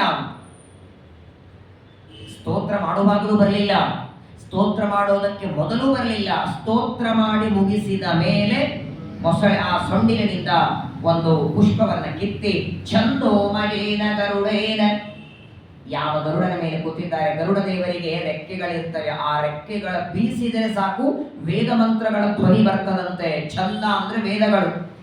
ಛಂದೋಮಯೇನ ಗರುಡೇನ, ತಮ್ಮ ರೆಕ್ಕೆಗಳನ್ನ ಬೀಸ್ತಾ ಭಗವಂತನನ್ನ ವೇದಗಳಿಂದ ಸ್ತೋತ್ರ ಮಾಡುವ ಗರುಡ ದೇವರ ಮೇಲೆ ಕೂತ್ಕೊಂಡು ಪರಮಾತ್ಮ ಅಲ್ಲಿಂದ ಹೊರಟ. ಪ್ರಾಯ ಎಷ್ಟೇ ಅವಸರ ಇರಲಿ, ಯಾವುದೇ ಕೆಲಸ ಇರಲಿ, ನೀವು ಮನೆಯಿಂದ ಯಾವುದೇ ಅವಸರ ಕೆಲಸಕ್ಕೆ ಹೋದರೂ ಒಂದು ಮಾತು ಹೆಂಡತಿಗಂತೂ ಹೇಳಿ ಹೋಗಬೇಕಲ್ಲ. ಮಕ್ಕಳಿಗೆ ಹೇಳಿಲ್ಲ, ಯಾರಿಗೆ ಹೇಳಿಲ್ಲ ಅಂದ್ರು ನಾನು ಇಷ್ಟೊತ್ತಿಗೆ ಬರ್ತೇನೆ, ಊಟಕ್ಕೆ ಬರ್ತೇನೆ, ಬರಲ್ಲ, ಅಥವಾ ನಾನು ಬರದೇ ಇದ್ರು ನೀನು ಯಾಕೆ ಬಂದಿಲ್ಲ ಅಂತ ಟೆನ್ಷನ್ ಮಾಡ್ಕೋಬೇಡ ಅಂತ ಹೇಳಬೇಕಲ್ಲ. ಪಕ್ಕದಲ್ಲೇನೆ ಎಲ್ಲೋ ದೂರದಲ್ಲಿ ಅಡಿಗೆ ಮನೆಯಲ್ಲಿ ಇರಲಿಲ್ಲ, ಅಲ್ಲೇ ಪಾದ ಸೇವಾ ಮಾಡ್ತಾ ಇದ್ದು ಲಕ್ಷ್ಮೀದೇವಿ ಶೇಷನ ಮೇಲೆ ಮಲಗಿದ್ದ. ಲಕ್ಷ್ಮೀದೇವಿ ಪಾದ ಸೇವೆ ಮಾಡ್ತಾ ಇದ್ದಾಳೆ. ಸಮುದ್ರದಲ್ಲಿ ಆ ಸರೋವರದಲ್ಲಿ ಗಜೇಂದ್ರನ ಕೂಗು ಭಗವಂತನಿಗೆ ಕೇಳಿಸಿದ್ದು ಅಲ್ಲೇ ಸೇವೆ ಮಾಡುವ ಲಕ್ಷ್ಮೀದೇವಿಗೂ ಹೇಳಲಿಲ್ಲ. ಮಡವಿನೊಳಗೆ ಗಜ ಮೊರೆ ಇಡಲಕ್ಷಣ ಮಡದಿಗೂ ಹೇಳದೆ ದುಡು ದುಡುನೇ ಬಂದೆ. ಮಡದಿಗೂ ಹೇಳದೆ ಬಂದೆ, ದಾಸರ ಶಬ್ದ ನೋಡಿ. ಇದರರ್ಥ ಲಕ್ಷ್ಮೀದೇವಿಗಿಂತ ಗಜೇಂದ್ರನೇ ದೇವರಿಗೆ ಮುಖ್ಯ ಅನ್ಕೋಬೇಡಿ. ಲಕ್ಷ್ಮೀದೇವಿಯ ಸ್ಥಾನ ಯಾರು ಕೊಡ್ಲಿಕ್ಕೆ ಸಾಧ್ಯ ಇಲ್ಲ. ಆದರೆ ಪರಮಾತ್ಮ ಅಂತಾನೆ ತನ್ನ ಲಕ್ಷ್ಮೀ ಬ್ರಹ್ಮವಾಯು ಅವರ ಸ್ಥಾನ ಏನು ಅವರಿಗೆ ಇದೆ. ಆದರೆ ಒಬ್ಬ ಭಕ್ತ ಕರೆದಾಗಲೂ ಯಾರ ಮಾತು ಕೇಳದೆ ಓಡಿ ಹೋಗಿ ಅನುಗ್ರಹ ಮಾಡ್ತೇನೆ. ಓಡಿ ಬರ್ತಾ ಇದ್ದಾನೆ. ಸೋಂತಸ್ಸರಸ್ಯುರುವರೇನ ಗೃಹೀತಾರ್ಥೋ ದೃಷ್ಟ್ವಾ ಗರುತ್ಮತ ಹರಿಂಕ ಉಪಾತ್ತ ಚಕ್ರಂ ಉತ್ಕ್ಷಿಪ್ಯ ಸಾಂಬುಜಕರಂ ಗಿರಮಾಹ ಕೃಚ್ರ ನಾರಾಯಣ ಅಖಿಲ ಗುರು ಭಗವನ್ ನಮಸ್ತೆ. ಪರಿಪೂರ್ಣವಾಗಿ ಭಗವಂತನನ್ನ ಸ್ತೋತ್ರ ಮಾಡಿ ಕೊನೆಗೆ ಹೇ ನಾರಾಯಣ ಅಂತ ಕರೀತಾರೆ. ಅಖಿಲ ಗುರು, ಅನಂತ ಕೋಟಿ ಬ್ರಹ್ಮಾಂಡಕ್ಕೆ ನಿಯಾಮಕನಾದ ಬ್ರಹ್ಮಾದಿ ದೇವತೆಗಳಿಗೂ ಗುರುವಾದ ಜಗನ್ನಿಯಾಮಕನಾದ ಹೇ ಪರಮಾತ್ಮ ನಿನಗೆ ನಮಸ್ಕಾರ ಮಾಡ್ತೇನೆ. ಹಾಗಾಗೇನೆ ನೇಪಾಳದಲ್ಲಿ ನಾರಾಯಣನ ಪ್ರತಿಮೆ ಇದೆ, ಮೋಕ್ಷಪ್ರದ ನಾರಾಯಣ ಅಂತ ಕರೀತಾರೆ. ರಮ್ಯವಾದದ್ದು. ಕೇವಲ ಒಂದೇ ಒಂದು ಇದೇ ನಾರಾಯಣ ಅನ್ನುವ 4 ಅಕ್ಷರ ಸ್ಮರಣೆ ಮಾಡಿದ್ದಕ್ಕೆ ಯಮದೂತರ ಬಾಯಿಯಿಂದ ಅಜಾಮಿಲನನ್ನು ಬಿಡುಗಡೆ ಮಾಡಲಿಲ್ವಾ? ಅವತ್ತು ಅಜಾಮಿಲ ಬದಲಿದ್ದು ನಾರಾಯಣ ಅಂತ 4 ಅಕ್ಷರವೇ. ಇವತ್ತು ಗಜೇಂದ್ರ ಕರೆದದ್ದು ಹೇ ನಾರಾಯಣ ಅಖಿಲ ಗುರು ಭಗವನ್ ನಮಸ್ತೆ. ಯಾವಾಗ ಇವನು ಜೋರಾಗಿ ನಾರಾಯಣ ಅಂತ ಕರೆದಿದ್ದಾನೆ, ಓಡಿ ಬರ್ತಾನೆ ದೇವರು. ಗರುಡಾರೂಢನಾಗಿ ಬಂದವನೇ ಬಂದು ತನ್ನ ಸುದರ್ಶನ ಚಕ್ರದಿಂದ ಮೊಸಳೆಯ ರುಂಡವನ್ನ ಕತ್ತರಿಸಿದ. ಮೊಸಳೆಯ ರುಂಡವನ್ನ ಕತ್ತರಿಸಿ 1000 ವರ್ಷಗಳಿಂದ ವೇದನೆಯಲ್ಲಿ ಒದ್ದಾಡುವ ಗಜೇಂದ್ರನನ್ನ ಬಿಡುಗಡೆ ಮಾಡ್ತಾರೆ. ತಕ್ಷಣದಲ್ಲಿ ಆಕಾಶದಲ್ಲಿ ದೇವತೆಗಳು ಪುಷ್ಪವೃಷ್ಟಿ ಮಾಡುತ್ತಾರೆ ಗಜೇಂದ್ರನ ಮೇಲೆ. ಗಜೇಂದ್ರನನ್ನು ಉದ್ಧಾರ ಮಾಡಿದ ಭಗವಂತನ ಮೇಲೆ ಎಲ್ಲ ದೇವತೆಗಳು ಪುಷ್ಪವೃಷ್ಟಿಯನ್ನ ಮಾಡುತ್ತಾರೆ. ತದಾ ದೇವರ್ಷಿ ಗಂಧರ್ವಾಹ ಬ್ರಹ್ಮೇಶಾನ ಸುರಾದಯ. ಬ್ರಹ್ಮದೇವರು, ರುದ್ರದೇವರು, ಎಲ್ಲ ದೇವತೆಗಳು, ಗಂಧರ್ವರು, ಯಕ್ಷರು, ಸಿದ್ಧರು, ಸಾಧ್ಯರು ಮಾತ್ರವಲ್ಲ, ಮೊಸಳೆಯ ಬಾಯಿಯಿಂದ ಗಜೇಂದ್ರನನ್ನು ಬಿಡುಗಡೆ ಮಾಡಿದರೆ ಆಕಾಶದಲ್ಲಿ ವಾದ್ಯಗಳೆಲ್ಲ ಬಾರಿಸಲಿಕ್ಕೆ ಶುರು ಮಾಡಿದರು. ಎಲ್ಲ ದೇವತೆಗಳು ದುಂದುಬಿ ನಾದವನ್ನ ಮಾಡ್ತಾ ಇದ್ದಾರೆ. ಪರಮಾತ್ಮ ಗಜೇಂದ್ರನನ್ನ ಉದ್ಧಾರ ಮಾಡ್ತಾರೆ. ಮಧ್ಯದಲ್ಲಿ ಪರೀಕ್ಷಿತರ ಕೇಳ್ತಾರೆ ಶುಕಾಚಾರ್ಯರಿಗೆ, ಸ್ವಾಮಿ ಯಾಕೆ ಆ ಮೊಸಳೆಯನ್ನ ದೇವರು ಸಂಹಾರ ಮಾಡಿದ? ಯಾರ ಆ ಮೊಸಳೆ? 1000 ವರ್ಷಗಳವರೆಗೆ ಆನೆಯನ್ನು ಹಿಡಿಬೇಕು ಅಂದ್ರೆ ಅವನು ಸಾಮಾನ್ಯ ವ್ಯಕ್ತಿ ಆಗಿರ್ಲಿಕ್ಕಿಲ್ಲ. ಅವನು ಯಾರು? ಯಾರ ಶಾಪ ಇತ್ತು? ಮೇಲಾಗಿ ಗಜೇಂದ್ರನನ್ನೇ ಹಿಡಿಬೇಕು ಅಂತ ಯಾಕೆ? ಪರಿವಾರದ ಆನೆಗಳಿದ್ದು ಯಾರನ್ನು ಹಿಡಿಬಹುದಾಗಿತ್ತಲ್ಲ. ಗಜೇಂದ್ರನನ್ನೇ ಹಿಡಿಯುವುದಕ್ಕೆ ಅವನಿಗೆ ಏನು ಕಾರಣ ಅದನ್ನು ಹೇಳಬೇಕು ಅಂದಾಗ ಶುಕಾಚಾರ್ಯರಂತಾರೆ, ಇವನು ಬ್ರಹ್ಮದೇವರ ಸೆರೆಯಲ್ಲಿ ಹಾಡುವಂತಹ ಹೂಹು ಅನ್ನುವ ಗಂಧರ್ವಪ್ಪ ಇವನು. ಇವರಿಬ್ಬರು ಗಂಧರ್ವರೇ. ಒಬ್ಬವನ ಹೆಸರು ಹಾಹಾ, ಇನ್ನೊಬ್ಬವನು ಹೂಹು. ಯಾವಾಗಲೂ ಬ್ರಹ್ಮದೇವರ ಸಭೆಯಲ್ಲಿ ಇವರಿಬ್ಬರು ಗಾನ ಮಾಡ್ತಾರೆ. ಈ ಹೂಹು ಅನ್ನುವ ಗಂಧರ್ವ ಒಂದು ದಿನ ನದಿಗೆ ಸ್ನಾನಕ್ಕೆ ಬಂದಿದ್ದ, ಗಂಗಾ ನದಿಗೆ. ತನ್ನ ಮಡದಿಯರನ್ನ ಕರ್ಕೊಂಡು ಜೊತೆಗೆ ಸ್ನಾನಕ್ಕೆ ಬಂದಿದ್ದ. ಸ್ನಾನ ಮಾಡುವಾಗ ಇವನು ಪಾಪ ತನ್ನಷ್ಟಕ್ಕೆ ಸ್ನಾನ ಮಾಡುತ್ತಿದ್ದ. ಬ್ರಹ್ಮದೇವರ ಮಕ್ಕಳಾದ ದೇವರ ಅನ್ನುವ ಋಷಿಗಳು, ಮಹಾ ತಪಸ್ವಿಗಳು ಗಂಗಾ ಸ್ನಾನ ಮಾಡಬೇಕು ಅಂತ ಬರ್ತಾರೆ. ನೋಡುತ್ತಾರೆ, ಪರಸ್ಪರವಾಗಿ ಗಂಡ ಹೆಂಡತಿ ಒಬ್ಬರ ಮೇಲೊಬ್ಬರು ನೀರು ಎರಚುತ್ತಾ ಇದ್ರು. ದೇವರಂತಾರೆ, ಪರವಾಗಿಲ್ಲ, ಅವರಷ್ಟಕ್ಕೆ ಮಾಡ್ಕೋತಾರೆ. ತಾವು ದೂರದಲ್ಲಿ ಹೋಗಿ ಸಂಕಲ್ಪವನ್ನ ಮಾಡಿ ಇನ್ನೇನು ಆ ದೇವರನ್ನು ಗಂಗೆಯಲ್ಲಿ ಮುಳುಗಬೇಕು. ಈ ದೇವರ ಹೆಂಡತಿಗಂತ ನೋಡ, ಅಲ್ಲಿ ಋಷಿಗಳ ಸ್ನಾನ ಮಾಡ್ತಿದ್ದಾರಲ್ಲ, ಈಗ ನೋಡೋ ಕಾಲ ಹೇಗೆ ಹಿಡಿತೇನೆ. ತಾತ್ಕಾಲಿಕವಾಗಿ ಏನೋ ಹೆಂಡತಿಗೆ ಮನರಂಜನೆ ಮಾಡಬೇಕು ಅಂತ ಮೊಸಳೆಯ ಆಕಾರದಲ್ಲಿ ಹಾಗೆ ಬಂದು ಸ್ನಾನ ಮಾಡುವ ದೇವರ ಋಷಿಗಳ ಕಾಲದ ಹಿಡಿದು ಜೋರಾಗಿ ಎಳಿತಾನೆ. ಚೇಷ್ಟೆ ತಮಾಷೆ ಸಮಾನ ವಯಸ್ಕರ ಜೊತೆ ಮಾಡಬೇಕು. ಎಲ್ಲಿ ತಪಸ್ವಿಗಳು, ಋಷಿಗಳು, ಜ್ಞಾನಿಗಳು? ತಕ್ಷಣದಲ್ಲಿ ದೇವರ ಋಷಿಗಳಿಗೆ ಕೋಪ ಬರ್ತದೆ. ಅದೇ ನದಿಯ ನೀರನ್ನು ತಗೊಂಡು ಶಾಪ ಕೊಡ್ತಾರೆ. ಹೇಗೆ ಮೊಸಳೆಯಂತೆ ಬಂದು ನನ್ನ ಕಾಲು ಹಿಡಿದಿದ್ದಿ, ನೀನು ಮೊಸಳೆಯಾಗುವಂತ ಶಾಪ ಕೊಡ್ತಾರೆ. ಗಾಬರಿಯಾಗಿ ಬಿಟ್ಟ. ಏನೋ ಮಾಡ್ಲಿಕ್ಕೆ ಹೋದೆ, ತಮಾಷೆಗೆ ಅಂತ ಋಷಿಗಳ ಕಾಲ ಹಿಡಿದಾಗ ಋಷಿಗಳ ಶಾಪ ಕೊಡ್ತಾರೆ. ಗಾಬರಿಯಾಗಿ ಪ್ರಾರ್ಥನೆ ಮಾಡ್ತಾನೆ. ಸೋನು ಕಂಪಿತ ಈಶೇನ ಪರಿಕ್ರಮ್ಯ ಪ್ರಣಮ್ಯ ಚ. ನಮಸ್ಕಾರ ಮಾಡ್ತಾನೆ, ಬೇಡಿಕೊಳ್ತಾನೆ, ಸ್ವಾಮಿ ಅಪರೂಪಕ್ಕೆ ಒಂದ್ಸಲ ಇಂತಹ ಜನ್ಮ ಬಂದಿದೆ. ನಾನು ಮೊಸಳೆಯಾದರೆ ಸ್ತೋತ್ರ, ಪಾರಾಯಣ, ಜಪ, ಪಾಠ ಹೇಗ್ ಮಾಡಬಲ್ಲೆ ನಾನು? ದೇವರ ಅನುಗ್ರಹದಿಂದ ಮಾನವ ಜನ್ಮ ಬಂದಿದೆ. ಅಜ್ಞಾನದಿಂದ ಯಾವುದೋ ತಪ್ಪು ತಿಳುವಳಿಕೆ ನಿಮ್ಮ ದ್ರೋಹ ಮಾಡಿದೆ. ನನಗೆ ಉದ್ಧಾರ ಮಾಡಿ ಶಾಪದ ಜೊತೆ ವರನೂ ಕೊಡಬೇಕು ನೀವು. ದಯಮಾಡಿ ನನ್ನ ತಪ್ಪನ್ನ ಕ್ಷಮಾ ಮಾಡಿ ಅಂತ ಬೇಡಿಕೊಳ್ಳುತ್ತಾನೆ. ಆಗ ದೇವರಂತಾರೆ, ನೋಡು, ಶಾಪ ಕೊಟ್ಟದ್ದಂತೂ ವ್ಯರ್ಥವಾಗುವುದಿಲ್ಲ. ನೀನು ಮೊಸಳೆಯಾಗುವುದು ನಿಶ್ಚಿತ. ಆದರೆ ಮೊಸಳೆಯಾಗಿ ಯಾವುದೋ ಸಮುದ್ರದಲ್ಲಿ, ನದಿಯಲ್ಲಿ ಇರಲ್ಲ. ಇದೇ ಸರೋವರದಲ್ಲಿ ನಾಳೆ ಗಜೇಂದ್ರ ಸ್ನಾನಕ್ಕೆ ಬರ್ತಾನೆ. ಆ ಸರೋವರದಲ್ಲಿ ನನ್ನ ಕಾಲ ಹಿಡಿದಾಗಿ ಗಜೇಂದ್ರನ ಕಾಲನ್ನು ನೀನು ಹಿಡಿಯಬೇಕು ಮೊಸಳೆಯಾಗಿ. ಆದರೆ ಆ ಗಜೇಂದ್ರನ ಕಾಲನ್ನ ನೀನು ದೇವರೇ ಬಂದು ಆ ಚಕ್ರದಿಂದ ಕೊಲ್ಲುವವರೆಗೂ ಕಾಲು ಬಿಡಬೇಡ ಅಂತ ದೇವರೇ ಹೇಳಿರ್ತಾರೆ. ಎಲ್ಲಿವರೆಗೆ ವೈಕುಂಠ ಲೋಕದಿಂದ ನಾರಾಯಣ ಬಂದು ತನ್ನ ಚಕ್ರಾಯುಧದಿಂದ ನಿನ್ನ ಸಂಹಾರ ಮಾಡುವುದಿಲ್ಲ, ಏನಾದ್ರೂ ನೀ ಕಾಲು ಬಿಡಬೇಡ. ಹಾಗಾಗಿನೇ 1000 ವರ್ಷಗಳವರೆಗೆ ಆ ಮೊಸಳೆ ಗಜೇಂದ್ರನನ್ನು ಹಿಡಿದುಕೊಳ್ಳೋದಕ್ಕೆ ದೇವತೆಗಳ ವರ. ಯಾವಾಗಲೂ ಹಂಗೆ ಹೇಳ್ತದೆ ನೋಡಿ. ನಾವು ಕೆಲವು ಸಲ ಅಂತೀವಲ್ಲ, ನೋಡ್ರಿ ಅವ್ರು ಅನುಗ್ರಹ ಮಾಡೋರು ಕಾಲು ಬಿಡಬೇಡಿ. ಅವರು ಕೆಲವೊಂದು ನಾವು ಬೇಡಬೇಕಾದಾಗ್ಲೂ ಹೆಂಗಿರ್ತದೆ, ಇನ್ನೇನು ಮಜಬೂರಿ ಹೂ ಅನ್ಬೇಕು. ಅವ್ರು ಈ ರಾಯರ ಮಠದ ಪರಂಪರೆಯಲ್ಲಿ ಸುರೇಂದ್ರ ತೀರ್ಥರು ಅಂತ ಬರ್ತಾರೆ, ಅವರ ನಂತರ ವಿಜೇಂದ್ರ ತೀರ್ಥರು. ವಿಜೇಂದ್ರ ತೀರ್ಥರು ಓದಿದ್ದು ವ್ಯಾಸರಾಜರ ಹತ್ರ, ವ್ಯಾಸರಾಜರ ಶಿಷ್ಯರು, ಅದ್ಭುತ ಪಾಂಡಿತ್ಯ. ಒಂದ್ಸಲ ಸುರೇಂದ್ರ ತೀರ್ಥರನ್ನ ವ್ಯಾಸರಾಜರು ತಮ್ಮ ಮಠಕ್ಕೆ ಕರೀತಾರೆ ದ್ವಾದಶಿ ಪಾರಣೆಗೆ. ಪೂಜೆ ಆಯಿತು, ಪಾರಣೆ ಕೂತಿದ್ದಾರೆ, ಸುರೇಂದ್ರ ತೀರ್ಥರ ಕೈಯಲ್ಲಿ ತೀರ್ಥ ಹಾಕೊಂಡಿದ್ದಾರೆ ವ್ಯಾಸರಾಜರು. ಕೃಷ್ಣಾರ್ಪಣ ಕೂಡ್ಬೇಕು, ಹಿಂಗ್ ಕೈಯಾಗಿ ತಗೊಂಡಿದ್ದಾರೆ, ನಾನು ಪಾರಣೆ ಕೊಡ್ಬೇಕಾದ್ರೆ ನನಗೊಂದು ವರ ನೀವು ಕೊಟ್ರೆ ಕೊಡ್ತೇನೆ. ವಿಜೇಂದ್ರ ತೀರ್ಥ ಗಾಬರಿ ಆದರು. ಅಲ್ಲ ಇದೇನು ಸ್ವಾಮಿ ಪಾರಣೆ ಕೊಡ್ಬೇಕಾದ್ರೆ ಕೊಡ್ಬೇಕು, ಏನ್ ಬೇಕು ನಿಮಗೆ? ನಿಮ್ಮಲ್ಲಿ ಅಧ್ಯಯನ ಮಾಡಿದ ಆ ವಿಜೇಂದ್ರನನ್ನು ನಮಗೆ ಕೊಡಬೇಕು, ನಮ್ಮ ಸಂಸ್ಥಾನಕ್ಕೆ ನೀವು ಕೊಟ್ರೆ ನಾನು ಪಾರಣೆ ಮಾಡ್ತೇನೆ. ಏನ್ ಬ್ಯಾಕ್ ಮೇಲೆ ನೋಡಿ, ಇದು ನಾಳೆ ಆರಾಧನೆ ಇದೆ, ವಿಜೇಂದ್ರ ತೀರ್ಥರ ಆರಾಧನೆ. ವಿಜೇಂದ್ರ ತೀರ್ಥರು ರಚನೆ ಮಾಡಿದ ನರಸಿಂಹ ಸ್ತುತಿಯನ್ನು ನೀವೆಲ್ಲ ಪಾರಾಯಣ ಮಾಡ್ತಾ ಇದ್ದೇವೆ. ಷೋಡಶ ಬಾಹು ನರಸಿಂಹ ಸ್ತುತಿ. ಕೊನೆಗೆ ಆಯ್ತು ಕೊಡುತ್ತೇನೆ ಅಂತ ವ್ಯಾಸರಾಜರಂತಾರೆ, ಪಾರಣೆ ಮಾಡಿದರಂತೆ. ಹಾಗೆ ಎಲ್ಲಿವರೆಗೆ ದೇವರು ಬಂದು ಈ ಮೊಸಳೆಯನ್ನ ಸುದರ್ಶನ ಚಕ್ರದಿಂದ ಸಂಹಾರ ಮಾಡೋದಿಲ್ಲ ಅಲ್ಲಿವರೆಗೆ ಕಾಲು ಬಿಡಬೇಡ ಅಂತ ದೇವಲ ಋಷಿಗಳ ಶಾಪದ ಜೊತೆಗೆ ವರನು ಇದ್ದರಿಂದ ಆ ಹೂಹು ಗಂಧರ್ವ ಈ ನಾರಾಯಣ ಸರೋವರದಲ್ಲಿ ಮೊಸಳೆಯಾಗಿ ಗಜೇಂದ್ರನ ಕಾಲನ್ನ ಹಿಡಿದ.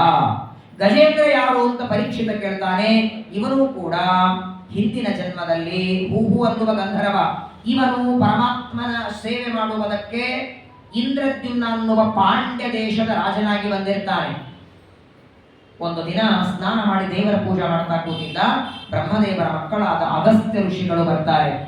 ಋಷಿಗಳು ಬಂದು ಪಕ್ಕದಲ್ಲಿ ನಿಂತ್ಕೊಳ್ತಾರೆ. ಎದ್ದು ನಿಂತು ಸ್ವಾಗತ ಮಾಡಬೇಕಾಗಿತ್ತು, ಮಾಡಲಿಲ್ಲ. ಋಷಿಗಳನ್ನ ನೋಡ್ಲಿಲ್ಲ, ಮಾತಾಡಿಸ್ಲಿಲ್ಲ.